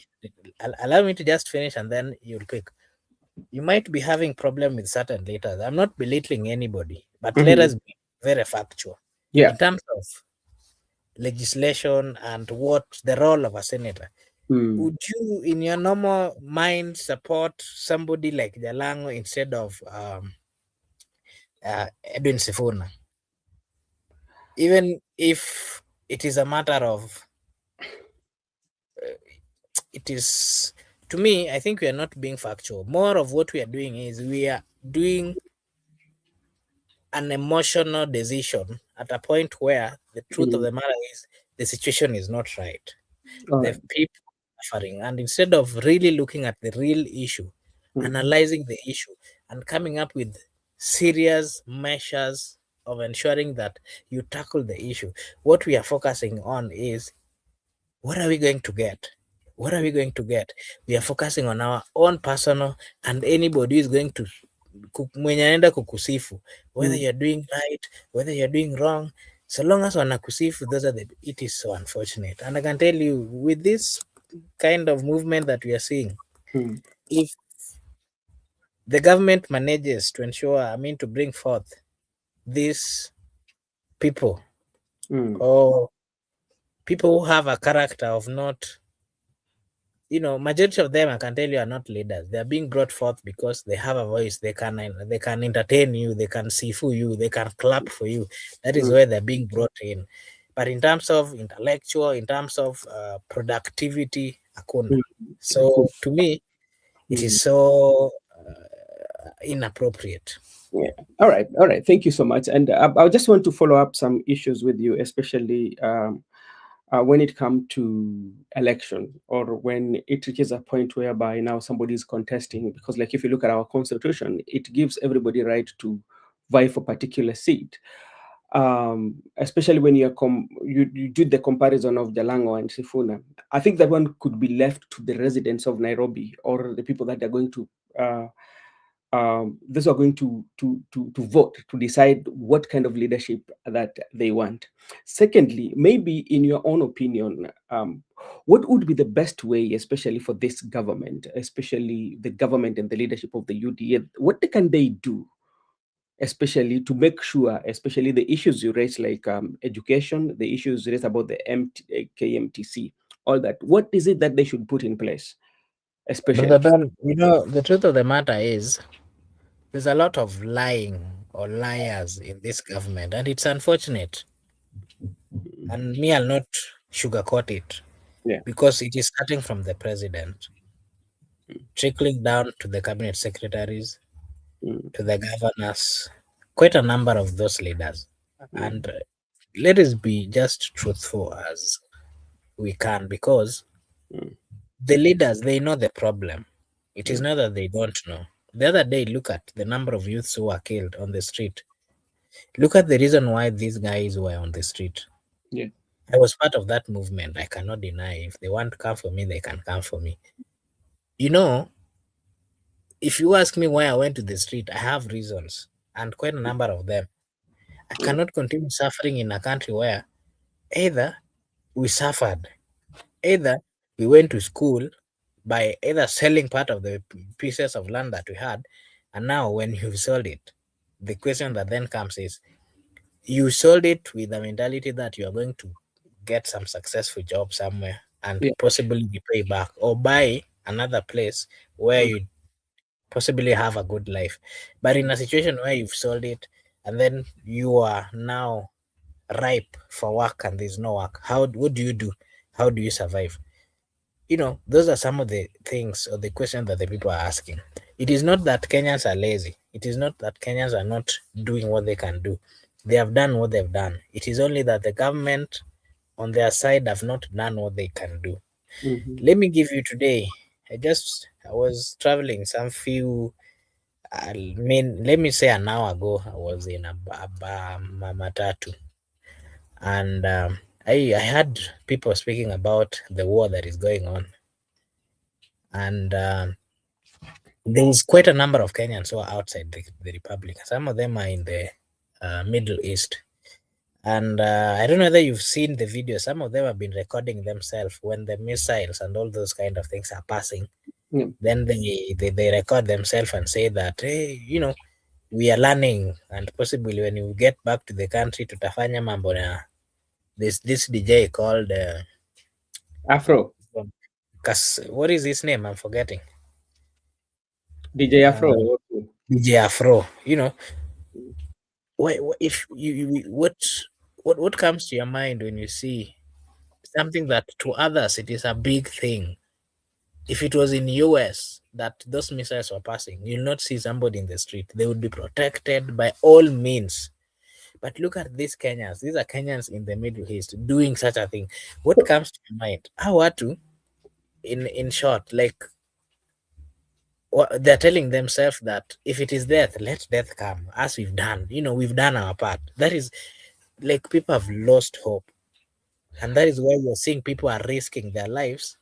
Even some of them are going to the Middle East. As much as they're being told that Middle East, for example, is not safe, they're saying, let me go. We meet that unsafety thing over there. That is how Kenyans are. And that tells you that Wakenya ni watu wanajituma. It is only that they're not given a platform. It is that serious. They're not given an environment to survive. And that is the painful bit. And we need to be very categorical. The government of UDA knows and understands the challenges of the people of Kenya. It is only that they have wameamua kuziba masikio to the problems. They don't want to tackle, they don't want to solve the problems. It is not that they don't know, they know. The Gen Zs reminded them, and the Gen Zs used all the available mechanisms to remind them of the challenges. The question then comes, what did they do? After that movement, after that demonstration, did you see any changes? What we saw were a number of people being hijacked and taken to the cabinet secretary, and today we're being called their experts. The other day I saw the cabinet secretary in charge of energy being interviewed by a journalist by the name I'm forgetting, Yvonne Kwara. And if you hear or you saw how the expert was speaking, it tells you that this is not a technocrat or an expert as we had been told. So all these things are PR. And it is so unfortunate that there are PRs that are being played by the lives of the people of Kenya. The level of crime in Kenya or in Nairobi itself. The other day I told you we lost a cousin. We lost a cousin in circumstances that are not clear. The question that is coming is, how many people are we going to lose, for example? And when is the government going to learn or to get to know that the environment is not safe? Why is it that there's an increase in these bad behaviors? The increase is coming because the youths are idle. They have to survive. That is why they're mugging people. That is why they're, forcing people to do things which are not right. Why is it that the government himself, through the government leaders, governors, are hiring youths to be or to act like goons? What kind of picture are you giving? What kind of education are you giving to the people of Kenya? What kind of education are you giving to the future or to the young people? And then it's so unfortunate that you give them 50 shillings. No, Makobura is not 50 shillings. The price tag has gone up. Actually, from the sources we're getting is like it's 1,000. For you to attend this rally, you have to get 1,000 and above. But are we being, is that how it should go? Are we then minding that we are all these other people, these people that you are giving money to become goons? You know, we are treating the political class are treating other Kenyans as if they are not human enough. And that is now the challenge that we are facing as a people. How I wish the likes of our good friend Simba Netaya would just stand up and talk about the real issues instead of sugarcoating, instead of supporting a government that you do not understand even the basis. Instead of you are support. Hey, I wonder if nashangaa huyu ndugu yetu ako wapi? Sijui kama Okay, Kenya. ebu acha tulete Simba Natae. Simba, kuna maswali mengi ndugu yetu amesema. Jambo la kwanza ambapo nimepata kusikia kutoka kwa ndugu yangu ni mambo kuhusiana na mambo ya shule. Sana sana amezungumzia sana KMTC, na vile vile nakumbuka kuna wakati rais mwenyewe alitoa amri kwamba wale watoto ambao walikuwa wanafaa waingie grade 10 wanafaa wafike shuleni hata kama wana school uniform na karo. Watu wajafika na bado watu wanadaiwa school fee. Hiyo ni jambo la kwanza.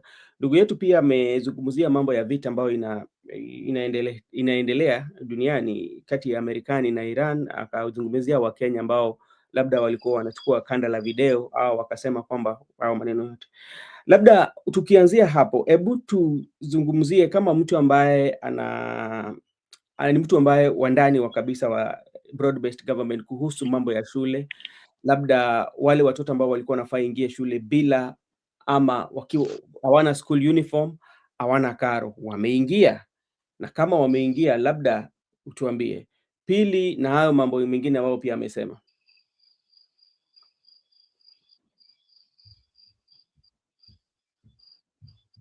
Simba huko? Yes, brother.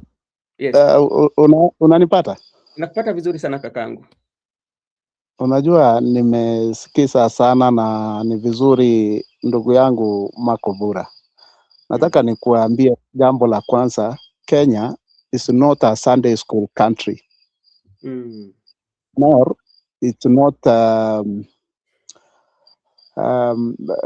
ninaweza nikakuelezea nini ile yenye at least tunaweza. So first of all, kwa sababu mimi niko na mahali huwa naendaga kuabudu, najua mambo ya Sunday school. Kwa hivyo Kenya ni nchi ambayo iko na sera za kisiasa na dini. So kuna mambo ambayo nataka utofautishe hapo. Jambo la pili, nimesikia ukiongea kuhusu mambo ya wanafunzi na nimesikiza vizuri. Kama kwamba vile unajua mimi ni msasi, ndio. Last month nilikuwa academic day kwa shule yenye nilienda. Watoto ambao wameadmitiwa wengine wamekuja na uniform sa shule zenye walikuwa wamesoma from grade 9 na kuendelea. Na hivyo hiyo ndio hali yenye iko. Ile kitu yenye serikali inajaribu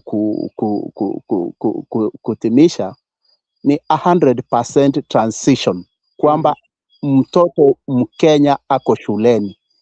Na kuna sababu ya mtoto kuwa shule, sio kulipa school fees. Yeah. Iko sababu. Kitu cha kwanza muelewe ni kwa nini mtoto anatakiwa apatikane shuleni.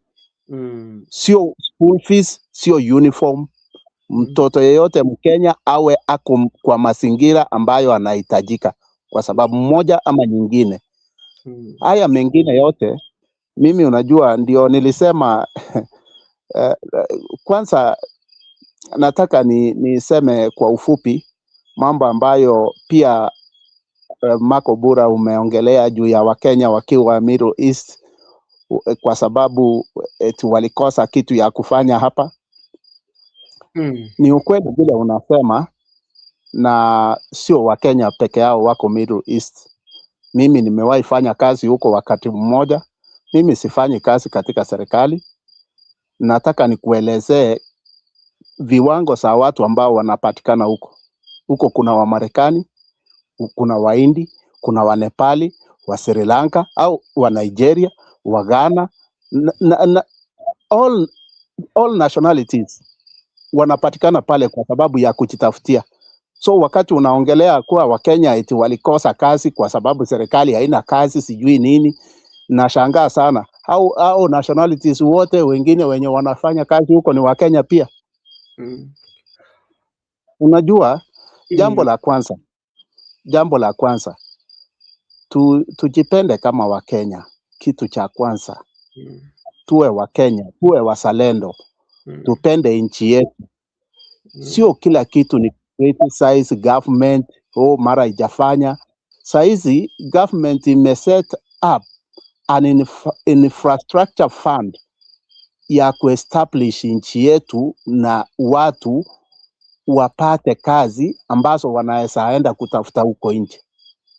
Saizi hayo yakifanyika, watu bado mnalalamika ni kutoa vitisho, kufanya nini. Wengine nasikia wanasema wanakimbia sijui mahakamani. Hayo yote wacha yafanyike. Hii nchi sio eti kila mtu atatosheka na mambo ambayo anafikiria kwa fikira zake. Kila mtu ako hapa kupita. Haya mambo yote yanafanyika for generational prosperity. Sio kila mtu atafaidika. Okay, mi Simba niko na swali nataka kukuuliza. Umeongelea swali mzuri, ukatoa mfano kwamba kuna wakati juzi kate, kama sijakosea, ulikuwa umeenda shule. Katika shule ambayo ulienda ukapata kwamba kuna watoto ambao walikuja na sare za shule ambazo si za shule ya grade 10. Hiyo ni mzuri. Sasa swali langu ni je, kwa sababu hata sisi ambao tuko hapa mara mingi tunapata kwamba tunachangia katika magroup fulani. Hata tukienda katika social media utapata kwamba mtu anahitaji pesa fulani. Inamaanisha wale ambao wako karibu sana na serikali ndio wanapata nafasi kwa hizi shule kwa sababu ama tu ni Wakenya wote?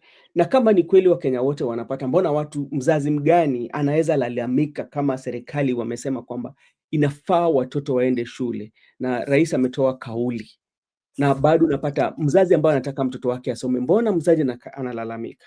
Let me add this question before Simba, na serikali, kwa sababu ni allow me to just add this. Yeah. And to tell our good friend Simba, I respect his views. Personally, I studied when I was in campus, I was in a private institution, and I remember we had an arrangement where we would be allowed to pay school fee in 2 installments.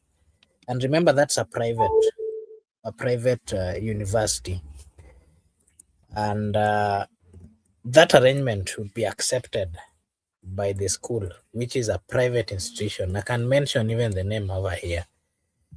But then today, that was during the government of Uhuru Muigai Kenyatta. Today, we have a new government of William Samoei Ruto, led by the UDA. And they keep on telling us about education. What really pains me is that these people are lying left, right, and center. And I ask myself, why do you lie before a multitude of people? You know, if you want to lie, you can lie to 1, 2, 3 people in Isao. But why do you lie to a majority of people and in front of everybody? It is not right even before God. I can lie to you, Brother Ben, but I cannot come here and now start lying to you and everyone who is watching. That is not right. So personally, I've seen the president talk about education, university or primary, and I'll still give you the same example. Brother Ben, I'm quite sure that you have brothers or colleagues, friends, or I'm quite sure you pay a university school fee or either college or university to quite a number of people. Whether it's university or which one. I don't know whether you are paying one for any KMTC. No. Yeah, so let me tell you what KMTC does. In my understanding, the fee arrangement and how it should be paid in KMTCs should not be as strict as the university, because generally this is Kenya Medical whatever. It is even having the name of Kenya in it. So this is a public institution, my understanding. And it, in terms of fee payment and all those kind of things, they're the ones who should come up with a way of entertaining quite a number of huge students by not giving them very strict terms on how the fee payment should be paid. But you find that today it is not easy going to that institution which is government owned. You will find that it is easy even studying in a private institution than going to anything that is government controlled, because the president will come out and tell you that, oh, msifukuze watu fee. But if you get to the ground, you get there and you tell, they will tell you that there is a decree that you have to pay the whole fee in the first week when you're coming, when you're coming back to start the semester. And the question that then comes is, how then is it government, and how is it that government is trying to assist people? Why did they even come up with these things that are government connected? For what reason? These are a waste of time. These are the way that these people are collecting and even siphoning money in Kenya. And I can tell you, these politicians are billionaires. Some of them are trillionaires, not because they are working hard, but because they're siphoning money from the people of Kenya. Is that unfortunate? And I really wonder, mimi sijui huyu ndugu yetu natembea sijui anatoka wapi, sijui ako wapi, lakini yeye anajua. I will not criticize his comments, but truth be told, every opinion of course matters. Let us not support things blindly. Or me, even today, this platform, suppose let me give you an example. Suppose I'm faced by a politician, maybe a wealthy politician, then they tell me they're going to give me millions to support them or to mention their names. Even if I take that million, let me tell you, in the first place, you should not take that million if you know your ideology or what you stand for does not go in line with the person that you want to support. In the first I'll be honest. Yeah. And I want to be very categorical. If they give me, I will not leave. I'm not lying. And the reason why I will not leave is because that is, you're compromising yourself, Makobura. I'm let me give you why I'll not leave. Should Ruto himself face me here, I will not leave the money that he will give me. But one thing, I'll not, even if it is mambo ya media ndo niachane nayo na nitoroke, I cannot support something that is not truthful, because you want to come out and speak positively about a government that is killing the youths. You want to speak positively about a government that is making the lives of the majority of people tough. You that see, Makobura, before I invited Omusimamo left, this is what you should know. If there's what we call values and beliefs. What are your values and what do you believe in? Yeah. If you've taken some money, and you, with a reason, so you have to perform that duty. It's like delivery, for instance. When you send the letter, you're sending the letter to somebody. That process will be in completion if the letter is delivered to the receiver. Yeah, and the receiver will make sure that you open the letter and read the content of the letter. Then you would say that process is completed. For instance, if I mail you a letter through the postal office, you go get this letter, but you fail to open and read the content of the letter, it means the process has not been completed. You can receive the letter, yes, but you don't read the content. That means the process is not completed. So this is what happens. Actually, if you don't share no idea with any anybody or who wants to use you to popularize or to send a message to any kind of population, and you believe that there's no ideology or there's nothing that you share in common, then you have that opportunity to reject that offer and say, no, that is not what I stand for. But the very moment you get that offer and you get the payment and you fail to deliver, then you've compromised yourself and your institution at large. That's what I think. Let me tell you what is happening outside here. Yeah. And currently in the political limelight, environment, you see these broad-based guys, these people, and especially the ones who are coming from ODM, these people, some of them are being financed by this government to do the campaign. And I can tell you the money that they are using, that they're being funded with to move around, these are money that are coming from that has been, this is money that has been collected or gotten from the people of Kenya.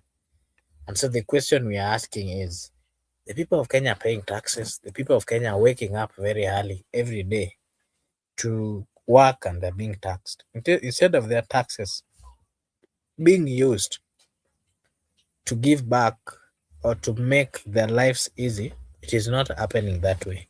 Instead, what is happening, this money is being given to selected people, because either way they want to reach people, they want to bribe people, or they want to ensure that whatever they are preaching is well received. Some of the monies that are being used even to pay these goons that you are mentioning, 1,000, these are money that have been collected from the people of Kenya. So if majority of political class are using the money of the people of Kenya, some of them are being given 10 million watumie kutengeneza ground, and then they approach you as a Kenyan, you cannot continue suffering, and that is of course still your money. You take that money, use it to do some positive things, because if you don't take it, the truth of the matter is they are still going to bado wanaendelea kuiba, and they are still going to be given those millions of money. Let me ask you, Makobura, before we invite Msimamo, if this money was got through corruption, and even you, with your knowledge, you know that the money that I'm having or the money that I'm taking is a money that its sources was not gotten in the right way. As a citizen, do you think you are in a position to say that you are it is not right, and of course, based on what we've always been taught in terms of our normal beliefs, we are not supposed to be engaging in such kind of activities. That is the truth of the matter. Yeah. And I'll not want to use the word but I'd want to say this. It is, I even don't know how to put it. Okay, as you think how to put it, let me ask Mzalendo, Msimamo, labda we kauli yako ni vipi? Tulikuwa tunajadili hapa mambo ya pesa ambao labda tuseme kwamba unapatiwa na ujui sana sana pesa. Let me just say this kabla Msimamo akuje. You've seen the broad-based, for example. You've seen when they're going to the ground. And I've told you, there is a dire state, a dire need amongst the citizens of the Republic of Kenya. Some of them are going without food. I can tell you, it is the truth of the matter. Some of them are going without meals. That is the truth of the matter. Yes, we agree.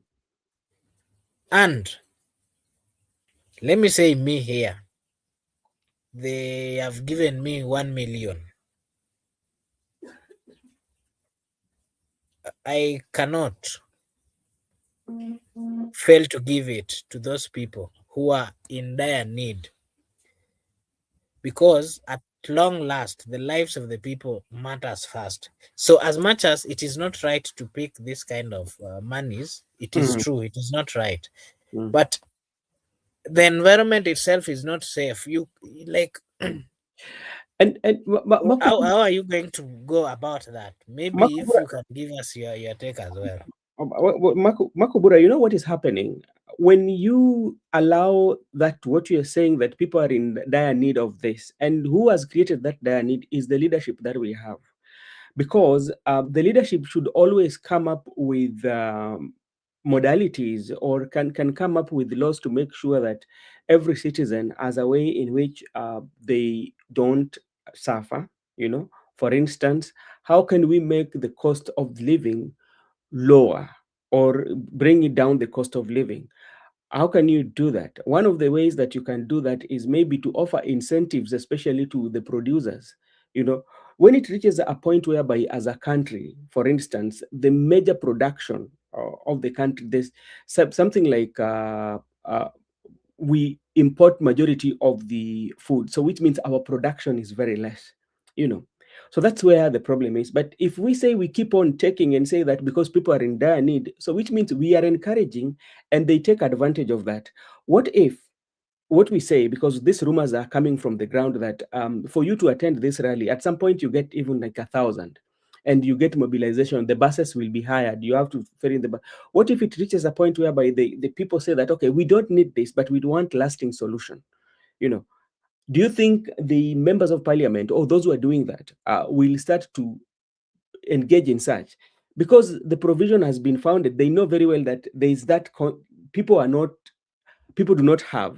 So the only way that in which we can hoodwink them is to give the money and go to attend. And if you look at even those, the money that are being given, like 1,000, at the end of the day, it's a one-day thing.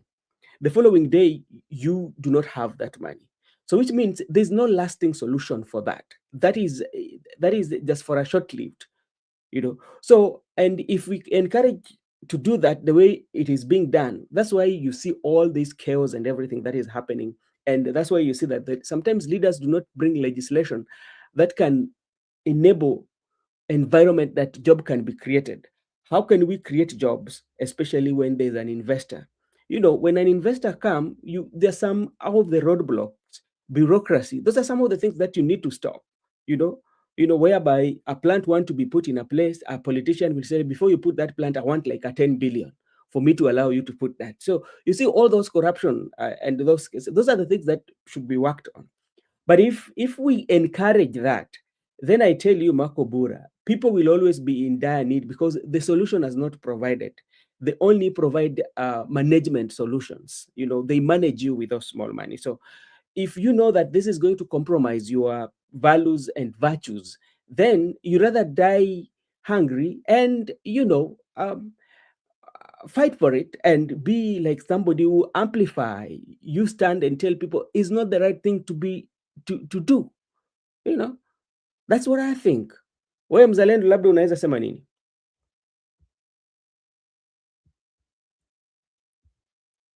Mzalendo amepotea tena?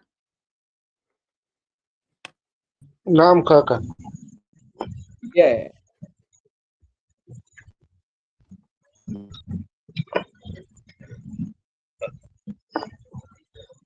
Just kukupata vizuri hapo mwisho. Labda wacha nikuulize swali. Hii jambo ambalo tuko nayo hapa ni jambo ambalo unapata kwamba Makubura alikuwa anatoa mfano kulingana na venye mambo iko na venye wakati ni ngumu. Unapata kwamba mwanasiasa amekupatia hata milioni 10. Unasema kwamba unachukua. Yeah? Ukichukua unaona kwamba kutakuwa na mabadiliko ama itakuwa aje wewe kwako? Wewe unasema nini? Wewe unasema aje? Ukichukua majibu kuzungumza kweli. Kwa hiyo itakufaidi kwa kufanya yako, lakini si kwa ajili ya wengine, na ndio maana wengi tunajipata kwenye hiyo trap. Maana haiwezekani wewe nitie milioni 10 alafu mimi niimbe mtu mwingine sitakuimba kaka. Kwa nitafanya kila jitihada nihakikishe kwamba wewe hata kama hufai, lakini ni kufanya unafaa kwa kumiminia sifa hata pasipo stahili hizo sifa zenyewe. Kwa hiyo kwa kweli yeyote ambaye anachukua haswa masuala kama haya, basi ndio mwenye kutunyima haki, kwa sababu ni kweli watu wanachukua ule alafu utafanya maamuzi, lakini haiwezekani, kwa sababu kama utakuwa pengine ndo umekuwa ni mtu kabadilisha maisha yako na kila kitu, uongo, lazima utamuimba yeye tu, wala hutaimba lenye tija, kwa sababu wewe ndio umefaidi. Na ndio unakuta hata wa viongozi kwa mfano tunazungumzia masuala ya finance pale, tukianza tukasema mbali na sasa hivi kumwenda mbali masuala ya finance kwa sababu yuko pale pale, lakini mtu mwingine ambaye hayuko pale nje ya hapo, basi anaumia. So kwa kweli mimi naweza nikasema yeyote anachukua pesa swa kwa njia hii, basi si mwenye tija, ni kwa ajili yake, yani tamaa za tumbo lake ndio zinamuongoza. Asante. Okay, asante sana. Let me put it clear on my side. This is what I and I've given the example as well. Today I meet let me say whoever that politician, and then they tell me they want to give me money. I can tell you, okay, my view, maybe you are not getting the other side. Yeah, this is so just what is your view? Let me give you this bit. Now I say that, for example, I want to go for the governorship of Kisumu, and then they offer me that they are going to give me money for campaign. Yes, because apparently that is what they do. And especially when you are singing their song, if they tell me that they're giving me money for campaign, I will not deny it. I'm speaking based on the things which are happening here. Yeah. But the truth of the matter is, if they give me that money, to me, my bigger view would be, this money, there are people who really need money on the ground. There are people who are going without food on the ground. There are people who need to start businesses on the ground. The truth of the matter is, a government will not, the president today, the President Ruto will not give you money. Let me say, you by mistake, that you go start business. They will not give you. But again, if you are their proxies, they will give you money, and especially give you instruction that because they know you are going to benefit. I mean, they're going to benefit something from you. Either, yes, you are getting into politics and you're going to use their political party, or you're going to serve their interest. That is when you will find that they might give you money, and with a view that there is something that they're expecting out of it. But what I'm saying is, if I'm going to stand for governorship in Kisumu, let's say by UDA, and they're giving people who are going to stand with that political party money for campaign, I will not stop taking the money. I will take the money with a mentality of going to solve the little problems that are being faced by the people. Because if you fail to take it, it is the money that has been taken from the people. It is just like taking from one from the right hand and bringing this money to the right hand. It is still money that is belonging to a specific person. It is still money that is belonging to the people of Kenya. And that is what I mean with the statement that I was putting across. Makobura, with that statement, I still have a point of departure with you, because you've spoken of a few things here. One of them, you've spoken about the people on the ground who would go without food. So, for instance, if you take that money, how are you going to solve that? Because let's say that you've been given that kind of million. what is the sustainability of that money to make sure that these people will be provided with food on each and every day? That is one. Secondly, talking about let me no, I'm just still asking you. You will tell us the sustainability with that money, whatever amount, with the people that you're going to lead. For instance, we are talking of Kisumu County, you know the population, and you have this money. So the sustainability of that, that is something that you also have to explain to us. Secondly, is about the business. You can give people the money for the business, but if there are no legislation, especially to make that business thrive, that business will not grow. You can be given the money, but if there's an overtaxation of such like business, we've seen people have been given the money, even including the Nyota Fund. Tell me of those businesses, if 100% of them have taken off. And the reason why they've not taken off Makubura is this, is because the market condition that have been they're operating on is not favorable for them, because the taxes in place does not give them that. So tell us the sustainability of providing the food and also the business, not taking off the business environment. you see this money that this government is using, for example, to I don't know whether you've seen this thing called Nyota.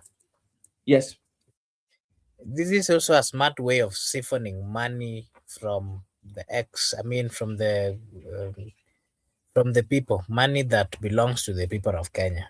Yes. And it is a smart way of doing playing politics. Yeah. It is a smart way, let me put it this way, of bribing the people of Kenya. Mm-hmm. I think that is the best word to describe it. Mm-hmm.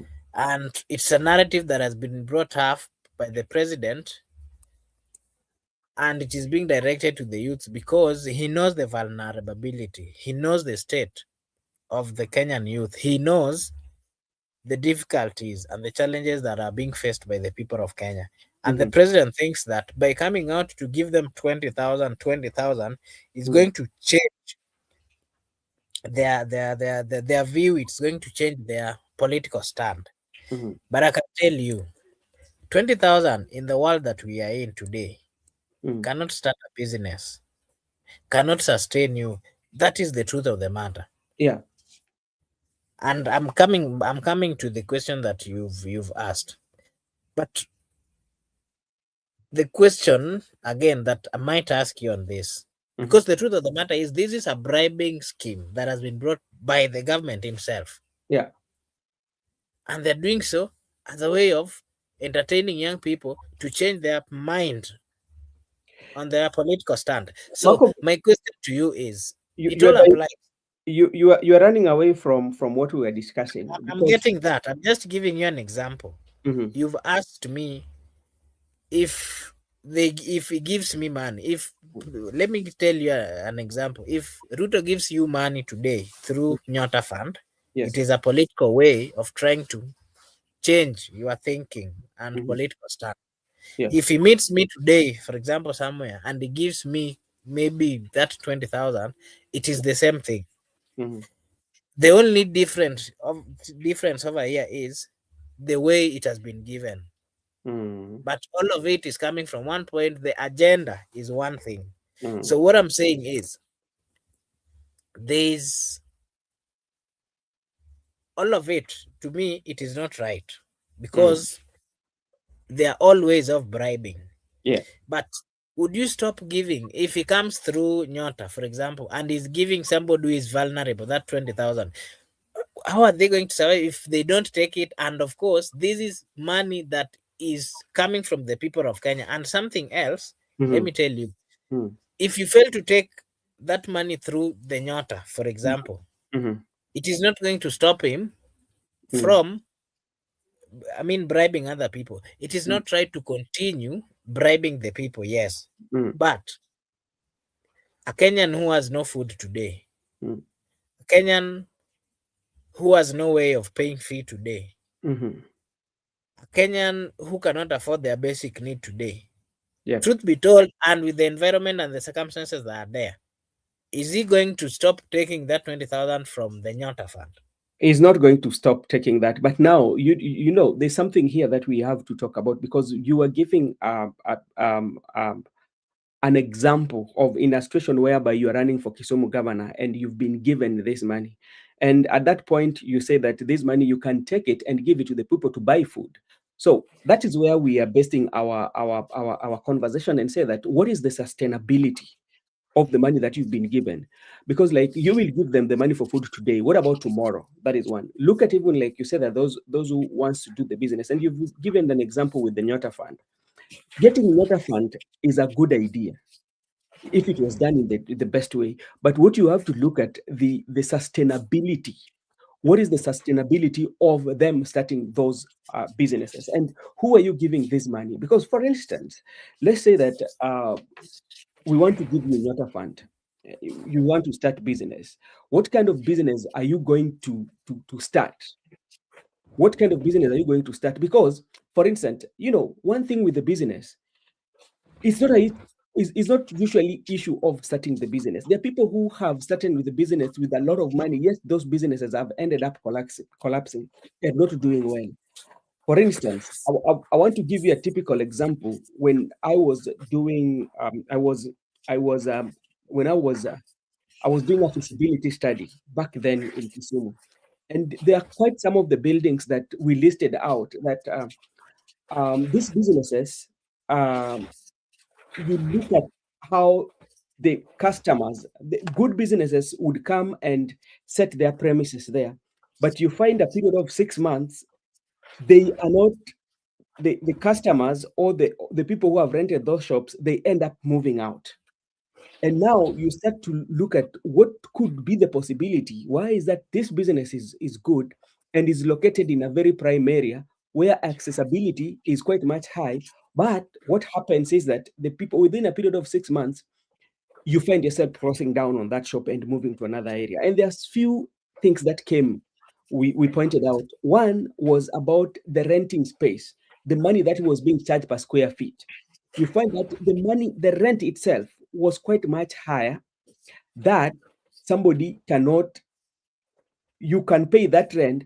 And if you pay that rent, so which means the product that you're going to offer has to go on high prices. So which means you will have the low demand.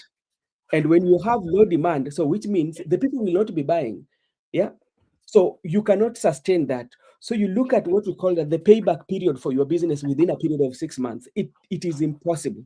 So you find the business that were doing well, they decided to keep off from those kind of particular building based on how they were charging the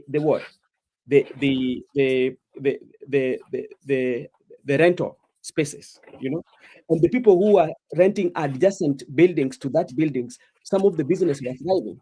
So when you look at what is happening, especially when you're giving all this Nyota Fund, some of the things that should put in place is, one, look at the market favorability.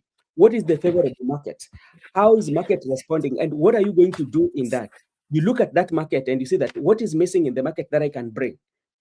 It's not only starting the business. That is one. Secondly, what are the taxes? Especially, for instance, you are given the Nyota Fund, the first phase should be 22,000. Yeah, 25,000. Out of that 25,000, there's an amount that is going for NSSF and all that, and by the time it is getting to you is 25. Remember, sometimes you want to rent a space. How much are you going to pay to rent this space, and where are you going to put this business, and who are your competitors? So those are some of the things that you should look at, and that's why you find that majority of the people who have gotten that money, their business has not picked. So that is one. Then secondly, compare ourselves with Botswana, who were also given the same money, and look at the manner in which they are doing it.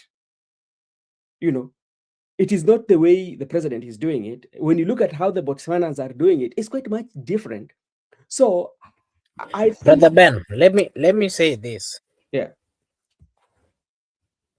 I'm not in support of bribes. Neither am I advocating for that. Yeah. And the conversation we are having here Yeah. was a simple one question that was brought forth. Yes. And that is what I'm giving my opinion on. Yeah. And I've mentioned here, the government is bribing the people of Kenya by all means. True. And I've given you an example of Nyota Fund. The truth of the matter is, the Nyota Fund is a special way of bribing the people of Kenya, and specifically the youths. And again, I have said that the government is using a lot of ways to bribe the people of Kenya. And the reason why people of Kenya are falling for these bribes, it is not because they want to fall for the bribes. It is because the government has ensured that the environment is not okay for the people to survive. Yeah. And I did give, if you remember the examples that I had given before, I said that the political class has managed the environment. They have managed the environment to an extent that the people of Kenya has to depend on them. If you want something, you have to follow them. If you don't follow them, you're not going to get it. Yeah. And that is why, again, remember the example that I'd given about the general feeling of the people of Kenya and why they have gotten to a point where it looks like they don't care. If the world is coming to end today, the people of Kenya can tell you they are ready. They will not even run. They will not even run. Niseme maji imeanza kutoka huko juu inakuja. Kenyans will not run. What they will do, they will sit there and start taking selfie. That now maji, water is coming to sweep us. Water is coming to sweep us. We are dying. And it is like it's a normal thing to them in this manner. So bribing the people is not right. But the environment has been it has been made like a norm in the Republic of Kenya. And I gave you quite a number of situations of what are happening. The number of people in Kenya who are not able to afford their basic needs is on another level. Both education, both their daily meals, and you cannot lie based on the circumstances. I'm just giving you a typical feeling of a Kenyan in whichever village. Go to any village in the Republic of Kenya. I'm giving you a typical thinking and a typical thing that is happening on the ground. I'm not taking side. I'm not. If I'm a Christian, let me tell you. And of course, when you are when we were doing CRE and all those other things, there's a way. And of course, based on my belief, there's a way on how I should handle quite a number of things. But what I'm giving you is a typical reaction of a Kenyan. Get to whichever village, they will tell you this. But you know, Makobura, I'm not denying all that you are saying. You know, when we started the other day, Miguda was here. I don't know whether he has told you. He was in Migori the other day, and the Linda, this team that is led by Dr. Oburu, they were going to Migori, and quite a number of members of parliament were given money to mobilize. True. And let me tell you what happened. You find that from my intels, you find that a member of parliament is given 10 million to mobilize the ground. But what the member of parliament will do is they will take the 10 million, maybe release 1 million, and 9 million, they have placed it in their own pockets. So this 1 million, they want to now give to somebody who is lower than them, maybe a member of county assembly. For example, they give it that 1 million that now do the mobilization.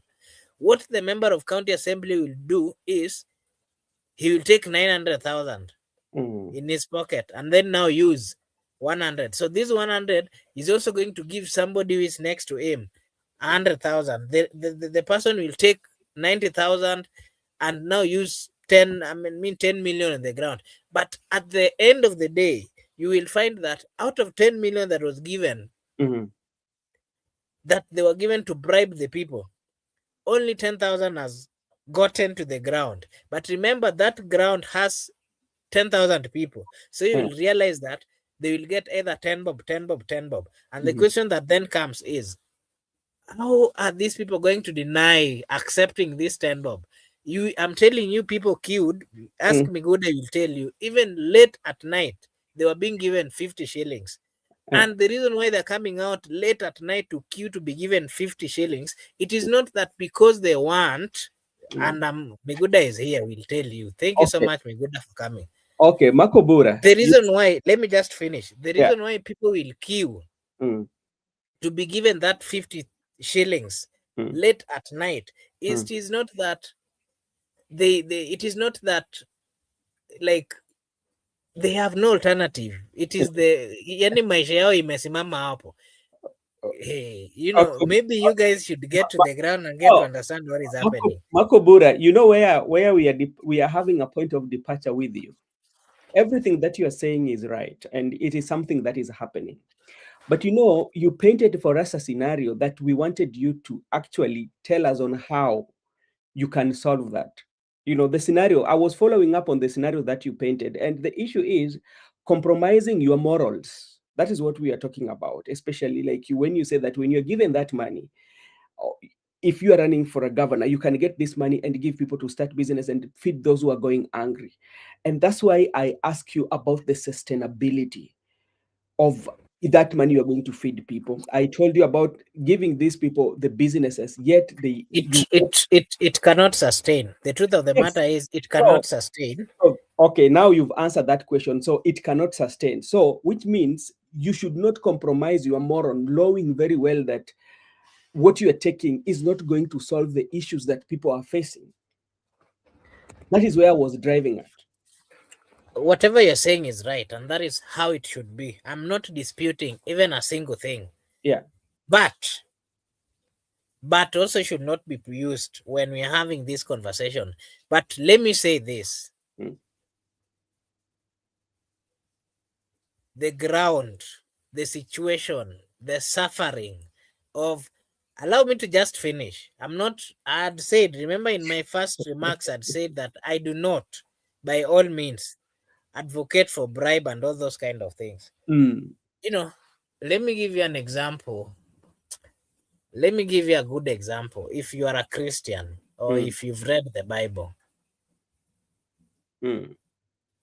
the Bible talks about quite a number of things.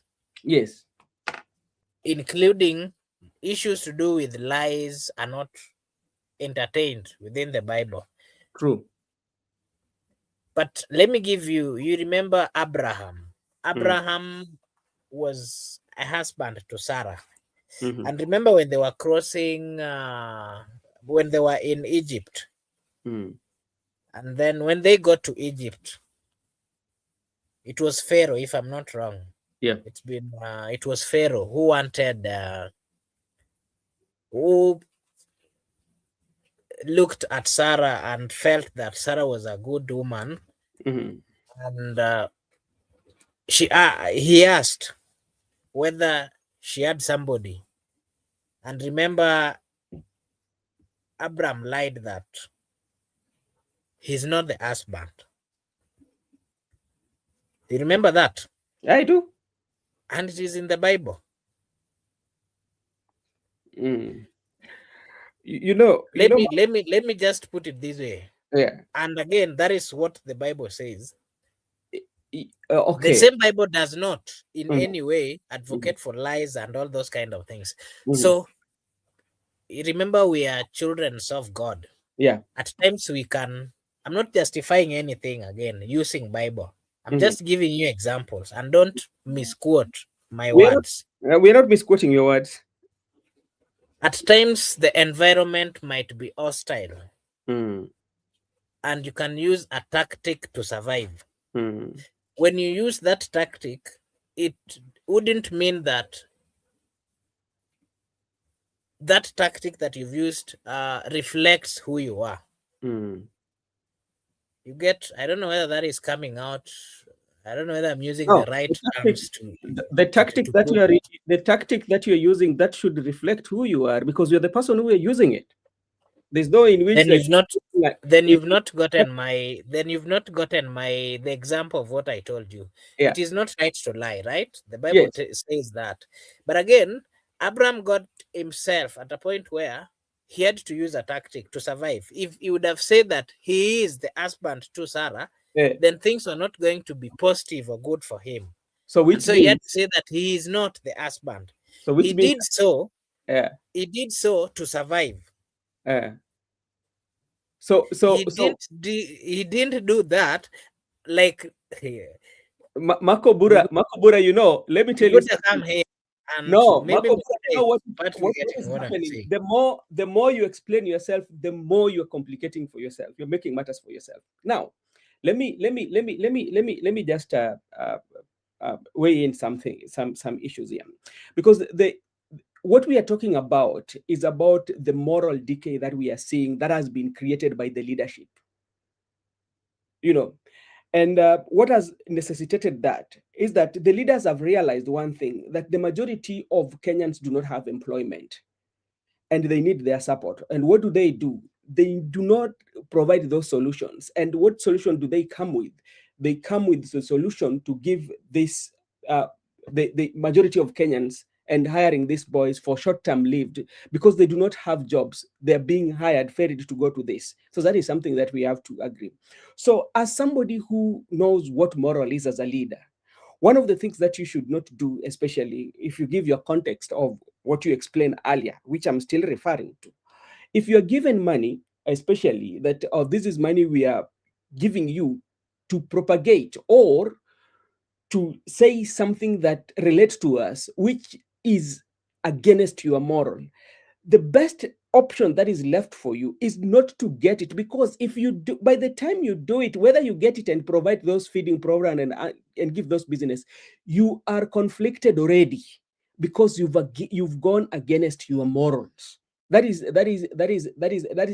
that is the normal, or that is the least that I can do.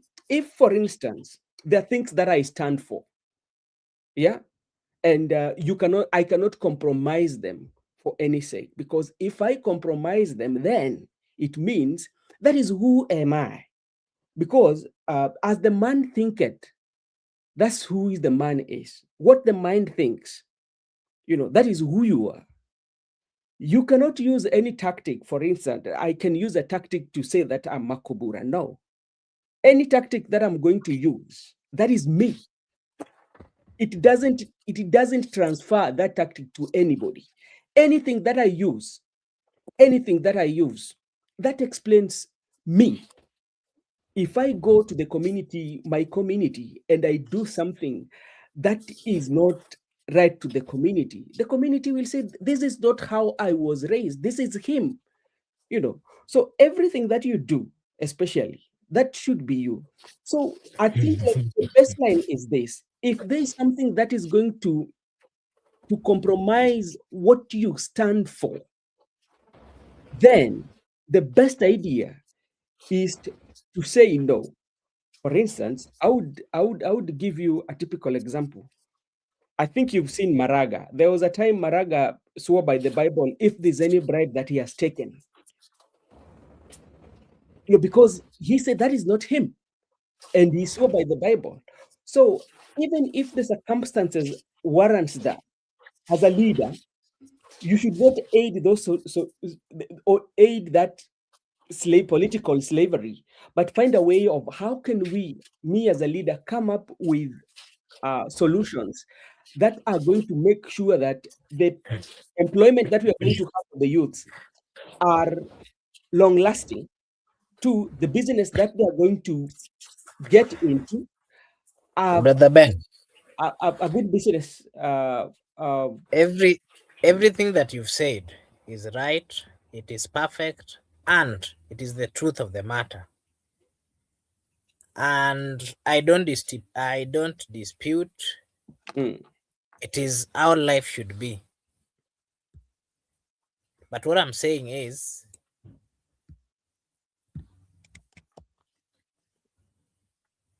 that is how life should be. But on ground, it is not that way. Yes, I agree, Makobura. I agree. And maybe allow Miguda to also just give his views. Kabla aende. Miguda, Miguda, are you there? Amia, what were you saying? What were you discussing, you guys? No, we are just giving our views on the issue of what is currently happening in the ground, and specifically, let me give you a scenario. You as Miguda, we are seeing the broad-based government, we are seeing this other side, of course, but we've seen quite a number of people within the broad-based, and especially the political class. Some of them are being financed to ensure that they make the ground visible, or the ground, they make the ground accept the likes of, I mean, they make the ground, they're being given money to just move around and, of course, preach the gospel of broad-based and the nice things that the broad-based have done. But again, the truth of the matter is, the people on ground are not failing, or they're not seeing the good things that they're being told that the government has done. So the question that we were giving our views on, or just your take, you as Miguda, let me say, you understand the environment where you are currently in. You know the situation of the people of that area, of which I know majority of them are suffering. If you get to the rurals, you'll find that there are people who are going without food. You'll find that there are people who are in their need of good health, but they are unable to get to the hospital because in one way or another, they do not have the finance. So the question I want you to give your views on here is just an example. Actually, we are not like, I'm just putting an example that suppose now you are given, let me say 10 million by these broad-based guys, that you make the ground, you preach the gospel of broad-based. And remember, you're coming from an environment where there's a lot of sufferings. Would you take this money, give it to the sufferings, or you will take this, or you will leave the money? I think that was the issue. And as you are giving your views, be as practical as what is happening on the ground. Unanisikiza? Have Nakusikiza in vizuri mind sana the kakangu. sufferings of the people of that ground. Give us your view. I thought you could have asked me, taking this money, giving to the people, or taking this money, keeping it for myself. So it is only given to the people, or you cannot keep it for yourself. Which is which? My view was, what I'd said here is, if I'm given the money, I will take. I'm just giving you what I'd said. I will take, but I'll use this money to give it to these people who are suffering. That was my take, and I have reasons why I'm saying so, based on practicality of what is happening on the ground. So you can as well be as truthful and give us your view. Me, I stand with my view, not as a way of somebody bribing me, but I know it is not practical or anything, but that is not who I am. Just give us your view, me good. First, let me tell you, according to me, already I have a decision that I'm in opposition until very end.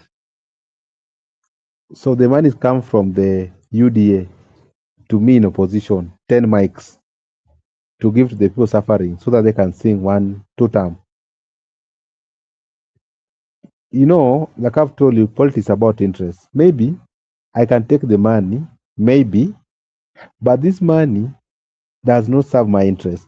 After I've shared with the people, maybe I want to contest for a parliamentary seat or a senatorial seat, but I want to be in opposition.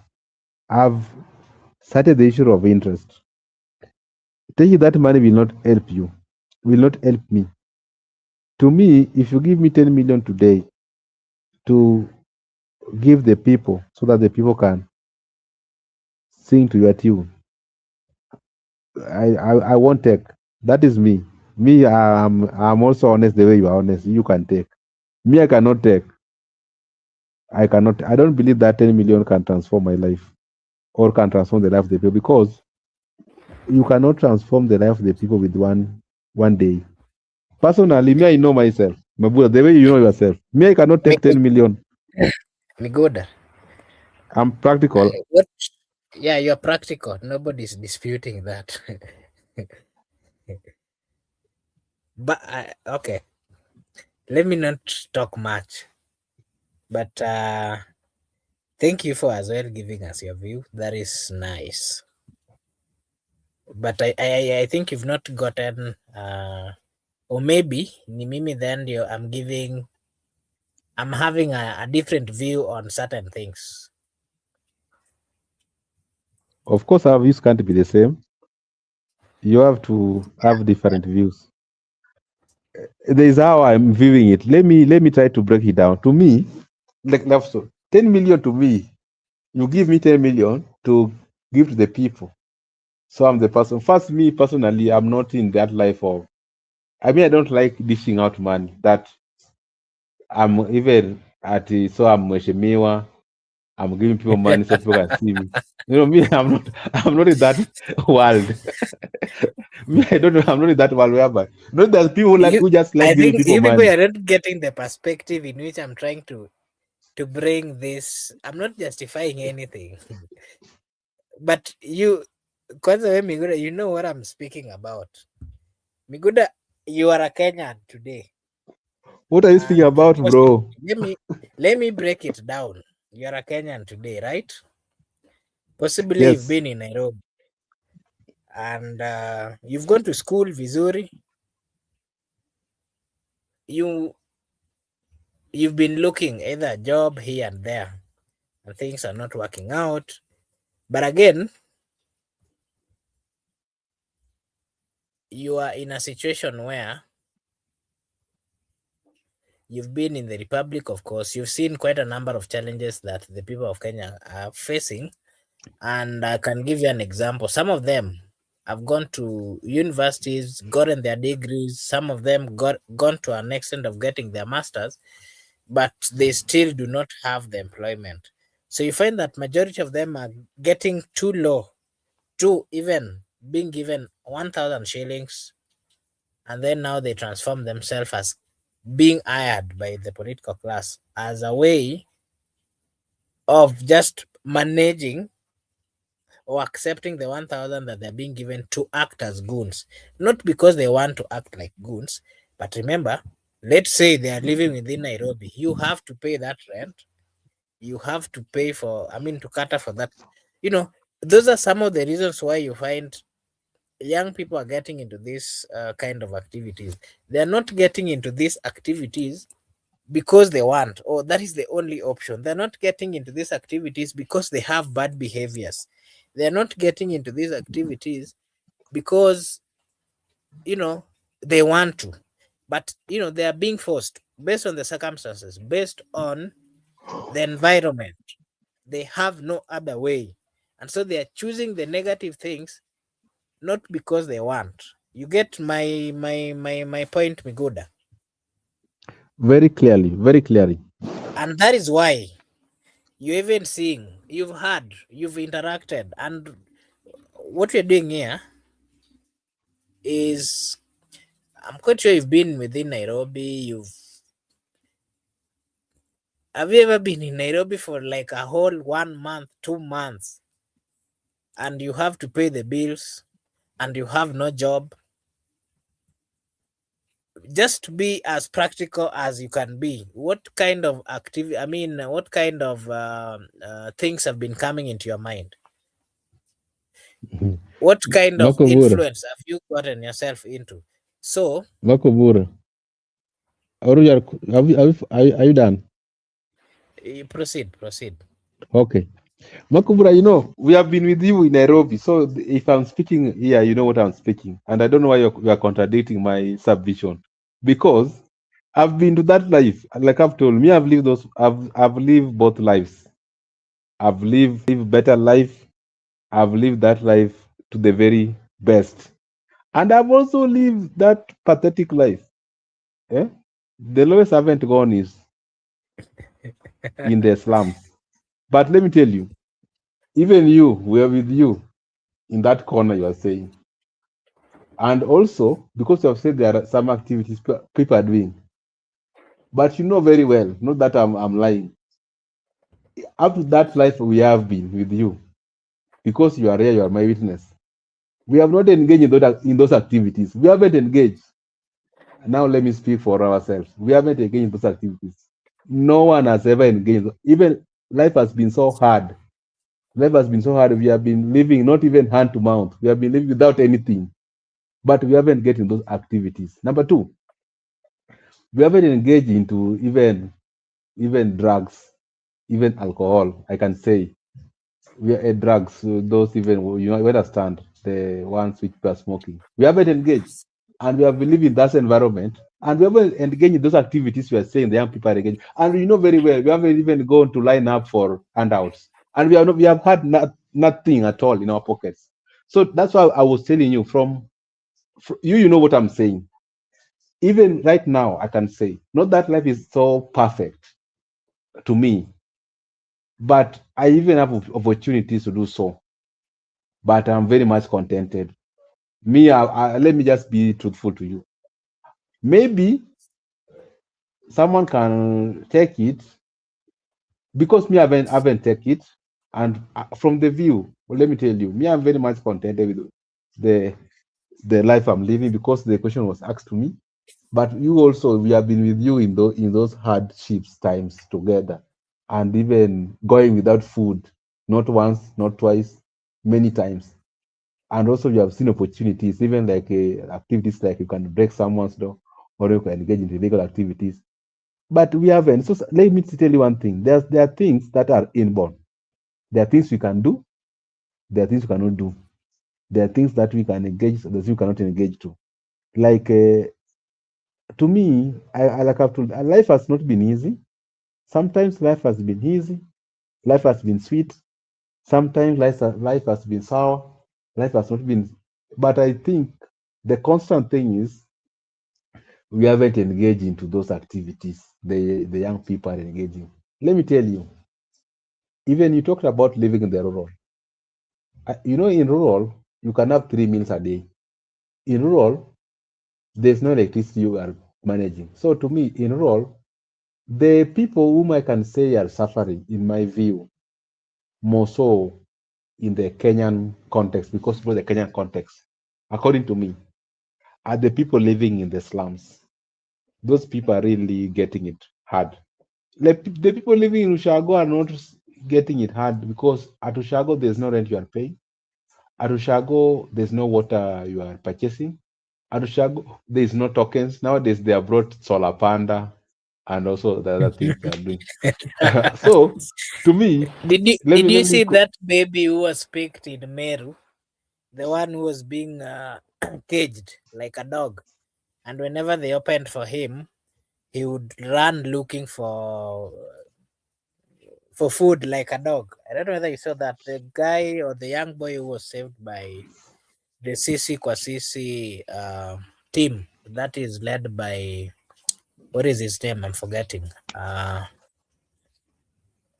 I'm forgetting his name. Eric Omondi. Did you see it, Miguda? What about it? I'm asking you whether you saw the video. No, I never saw the video. That's why you have to explain to me. I never saw it. Oh, okay. There was a baby, I think is around, they were saying I don't know whether it was 7 years or something. This baby, because it comes from a family that is very, very poor. And the baby looked like he had some, I think it's a mental instability or something. So most of times he would be placed in a cage, similar to the ones that they do put dogs. And this young baby would be placed there the whole day. Anatolewa asubuhi, jioni anarudishwa. Until even his posture had started changing. He would not like stand straight. Remember, these are things which are happening in Kenya. So when I was giving my views, I give my views having in mind the kind of difficulties that those people are going through. And when I give my view, I don't really say that I'm a bad or good person. But me, if you ask me, I would risk to ensure that somebody somewhere, and especially these people who are suffering, get something, and then maybe I lose. I have seen in this republic, look at the northeastern, especially during the droughts and those days when there are no rains. Look at Turkana. I don't know whether you've ever seen videos of Turkana. There's a young boy who had lost similar. I think that was also done by, if not Sisi Kwasisi, I think it was Sisi Kwasisi team. There's a young boy who had lost both parents, both mom and dad, and he had dreams of going to school. And so he would do very, activities which are very tiresome. We've seen people missing meals, and especially in these farthest points, the countries like Turkana, and not just Turkana, quite a number of counties within the Republic of Kenya, people within the rurals are suffering. Sometimes when I watch all these things, and then you see the political class are having a certain money that are being used to do this kind of activities of mobilizing and all those kind of things. So me, when I give my views, I give views not because I'm saying that we should condone bribes or we should get ourselves into activities which are not right. And I was using a specific thinking that if he gives me money today, the first thing that would come into my mind is the typical sufferings of these certain people. There are people in Kenya, we've seen not once or twice, money being raised. I'm not saying these money bribes solve the problems. I'm not advocating. And that's why I'd say that let nobody mistake or misquote my comments. And I'd say it again in my previous discussions that the political class has ensured that the environment is not safe for the people. And the people has to survive by their mercy. But again, what is the way forward? How are we then going to get out of these situations that we are currently into? Because the truth of the matter is the sufferings are here with us. The challenges are here with us. The people cannot afford basic needs. The people cannot solve their problems. So how then do we go forward? I'm not saying they should be bribed. I'm not saying they have to get into bad activities. But what I'm saying over here is the sufferings had made people make wrong decisions. The sufferings has made people get into activities which are not right, not because they are willing or because they want to get into these activities. They are getting into these activities as a way of survival. That is why you've seen quite a number of increase, and I'd given these examples before. Increase of the number of people who are either stealing, the number of people who are becoming goons, the number of people who are, into illegal activities. So, how do we get out of this? Of course, it all starts with the political class. But in an environment where they are bribing everybody, in an environment where you see them bribing, and whatever they want to bribe you with can partly solve your problem, how do you go about it? Yeah, so Miguda, maybe you can give us just any other view before we can then come to a close. Okay, I got to what you're saying. but I think the way I've stated, let it stand. So, what I want to add on what you're saying, even if it is that difficult, but remember, you cannot solve the people's problem entirely. And when you talk about the child in a cage, to me, that is crimes against humanity. The human of that stature is being mistreated. That is, they are committing crimes against him because they have denied him many of his rights and fundamental freedoms, even of movement, even right to housing, and so on and so forth. So, to me, I can just say, whenever there's a challenge in the society, you need to bring what we call a inclusive solution, whereby if we are having issues to do with education affecting the people, you should put a rate whereby it serves everybody. More so, you focus on the lower class people or the people languishing in abject poverty. Even if the issue of health insurance, it should be universal health insurance, and the government should focus on the people languishing in abject poverty so that they can pay for them, so that we can have medical cover universally. It cut across to everybody. The government now should do the advert part of it, whereby they advise people to go and register, so they pay for them. The people cannot pay. When you had issues to do with infrastructure, water, sanitation, you bring what we call every inclusion to society, whereby everybody is part of it. But even if you are having a certain mics from the person in the name president, so that you can consolidate for him the ground, the 10 mics cannot get into each and every person's pocket, even if it is 100 bob. The pool will lack. And even if you focus on the cases you have cited, like the issue of that guy who had been in a cage, there might be many people in cages. So you cannot reach everybody. What I understand as a student of leadership and governance is that you can never satisfy the society needs all at the same time.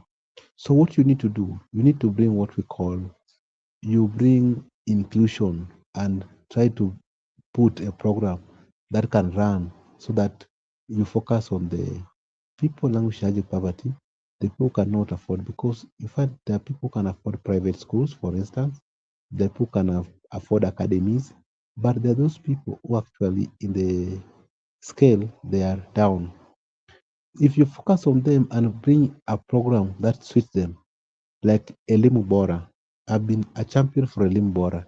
Elimu Bora cutting across the people, like Matibabu Bora, whatever Bora. To me, that can be a solution. But this issue of driving a society with handouts, this issue of driving societies with peanuts, the money you are giving them cannot transform them. Even if you give me a 10 million today, maybe or maybe not can transform my life. Maybe or maybe not can transform the lives of the many people in society. But if you bring for me universal health coverage, so I'm stress free from my medication, and you bring for me Elimu Bora, my kids can have Elimu Bora, even if there are 4 of them or 10 of them. Then you have relieved me from many activities as a citizen, and so on and so forth. If you can bring me good roads so that can lead me to my marketplace, wherever I want to go, and reduce the cost of fuel so that I can pay less money into the transportation. That's the Kenya we want. So, as a student of leadership and governance, I believe that whenever we are a people, we need to do what we call economical and social rights. When we agree on economical and social rights, we focus on the people, not individual, and we cannot transform it through handouts. Even if some people can take it or some people cannot take it, that is not here, not there. What is at stake here? How do we transform the society at large? Can we transform the society through handout? Can we drive a government through handout? Can we drive our campaign through handout? So if that is the norm, we are doing nothing as a country, and we need to restart. And sometimes people have different opinion. Of course, we are entitled. You can disagree or agree that some people don't bribe electorates. Raila used never to bribe people.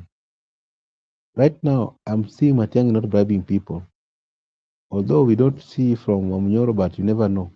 Kalonzo don't have that culture. Sifuna team don't have that culture. But there's a trend here whereby you are being given. I'm not saying that now the people who are given money should not take the money, because you understand the constraint that you're dealing with. If someone can bring for you 1K, you can just take it, because sometimes that day you are not going to eat anything. You understand, when they attack, people are different. The people who are receiving 1K, not everybody is receiving. Those people actually, most of them are jobless. But that's how they have been. They have been prisoned. You understand? Their brain has been prisoned. They have been put to think in that direction. You have been manufactured on how you should think by the government of the day. And that's why we are still in disagreement.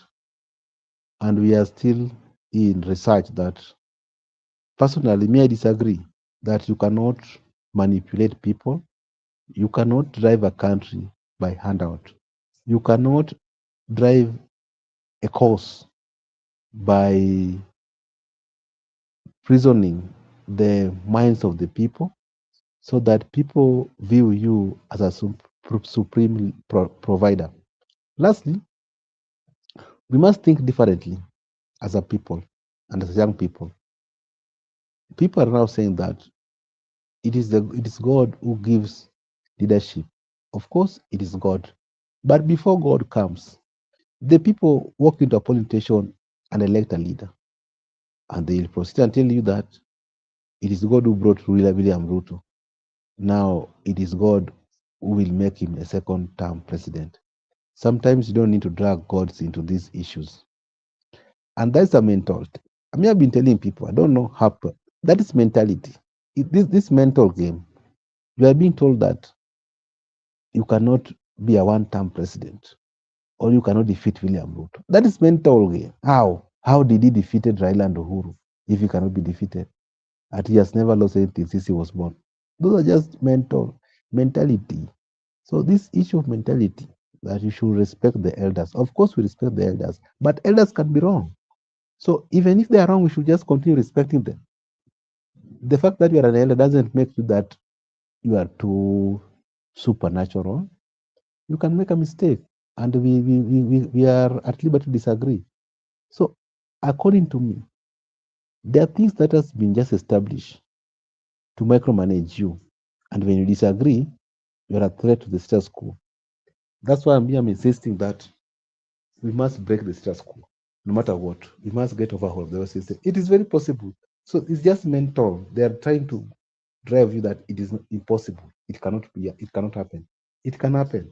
And right now, I want to agree on this with the Miguna. Miguna used to say that it can happen. It is very much possible. He was seeing something that most people cannot see. To me, I can see it is very much possible. It can happen. So they have decided to engage us that you must beg on your knees for you to live in your country. That if you cannot beg on your knees, there's no 1,000 for you. But if you can just come out very early in the morning, work hard, you will get 1,000 pop. Even if you work 2 days, 500, you get 1,000 pop. You don't need to praise and worship. And the bad part of it, this 1,000 pop comes once or thrice in a year. It can come once. Maybe if the ground comes to your constituency once in a year. If they go to Muranga today, they go to Kiaru. What about the other parts of the constituency? They have not visited. So if I'm maybe in the remote constituency, haven't received that 1K. So we need to rethink.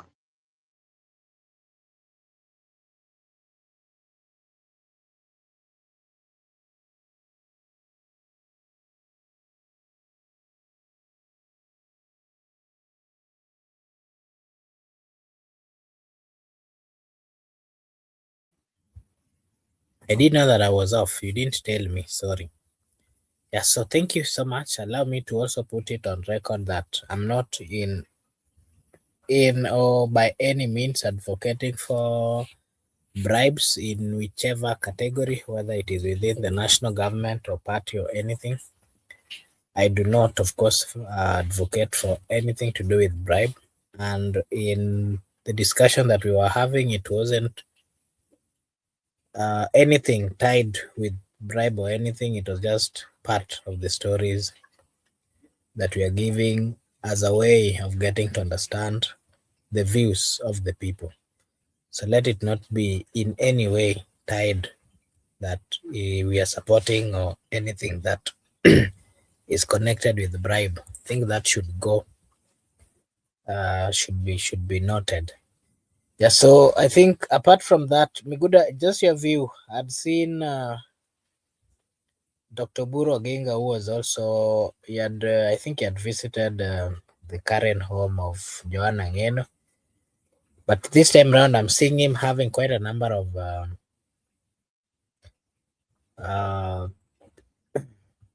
security, and not just security, even if you look at his convoy, it is highly guarded, something not as it used to be. So maybe you'll give us just your view on the kind of comfort that he's currently getting, and could it be because of the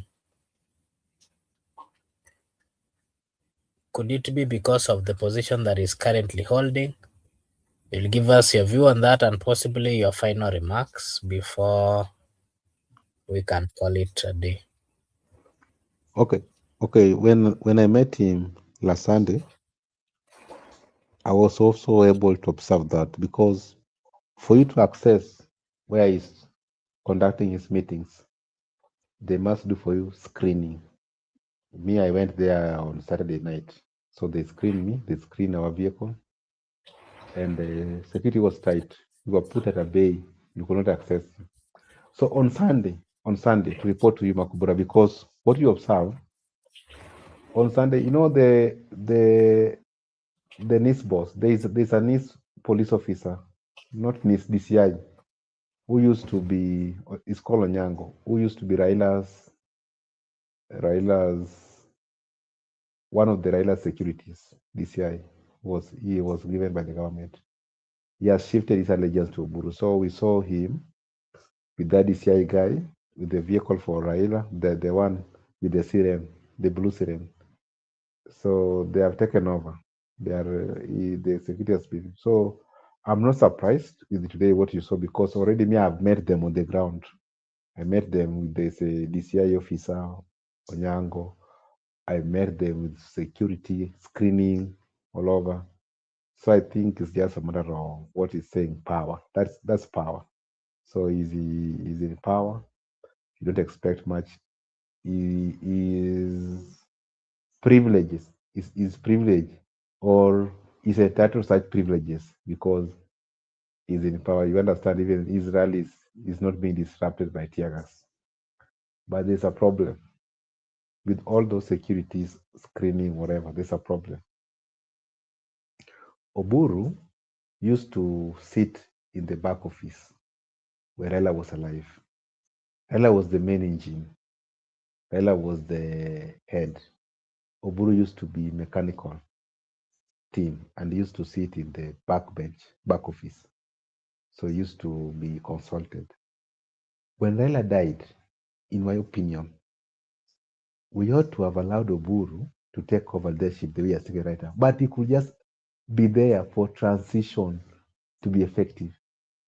But with him right now, he has insisted that he's not going to leave that position to anybody.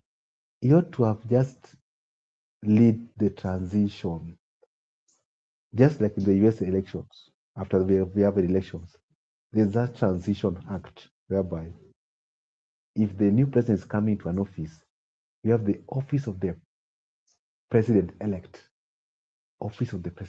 whereby you mark time there as the current president is transitioning from White House. So Oburu ought to have just been there for transition purposes. Then after transition purposes, right now, Oburu could have said, okay, we have buried Baba, we have mourned for 40 days, we are back. Now call NDC. Young people, take over the party. We could not have this divisive in ODM. We could not have this serious. But because Oburu is being micromanaged with two brains, you understand? It's being micromanaged with Junaid Mohammed and Gladys Wanga. So even at the podium, it's being told what to say, that you should say this, you should say this. It's being reminded. So Oburu is not himself. Oburu is not independent thinker. Oburu does not make decisions solely. Oburu is not like Raila, who could wake up in the morning and do his politics. He could run all over in Garissa, Wajir, whatever in the country to do his own politics. He could plan by himself. Oburu is looking for people to follow. And let me tell you, let me shock you. They know very well. Not that they don't know. It is written on the wall. They know Oburu was just good in the back office. Oburu is not a machinery. And that's why they were saying, let us bring Orengo on board to drive this vehicle. Because minus Orengo's brain or engine, this vehicle will break down and cause an accident. So the brain still, which is driving this guy, insisted that we cannot bring Orengo on board because when we bring him on board, Orengo will take us to the street. Then we are asking ourselves as young people, if you are sick and tired of the street, that is you. But as we still need more streets because through streets, today they're enjoying multi-party democracy. Through streets, they have freedom of expression. They can abuse the sitting president and nothing can happen to you. Through streets, they can party hop to each and every political party of their choice. Through streets, they can hold their rallies peacefully without disruption and tear gas, even though they are tear gassing their opponents. Through streets, they are able to steal and embezzle public funds. Through streets, they are able to cite ODM constitution. Through streets, we are enjoying the fruits of 20 Constitution, Bill of Rights, Fundamental Freedoms and Bill of Rights. Through streets, we are independent. We are sovereign state. Through street. So, which way are we going to salvage this country if not street? And the only language that the government can understand of the day is street. So once the cease calls, the duty is to be available. But we are also saying, if you are sick and tired of street, you keep off. The other time, the young people, the Gen Z told Raila, Agwambo, keep off. Baba weka nyumbani. Let's finish this work for you. No one called him to come to the street. So if you are sick to go to the street, you keep off. I've not said that I'm going to the street, me, myself. I'm saying the people want to go to the street. Let them go to the street. What is wrong with you? Me, I can decide as Miguda to be in the house. That's my own decision. You cannot force me to be in the street. But the people want to go to the street. Let them go. The people want to lead those demonstrations. Let them lead those demonstrations if you cannot go. So this issue, there's a problem we have as a people. When it suits you, you practice it. But when it's against you, can we just end it kindly? Lost power over here. And so okay, we'll meet tomorrow. Bye-bye, everybody. Okay, thank you so much, everyone. May God bless you. See you again tomorrow.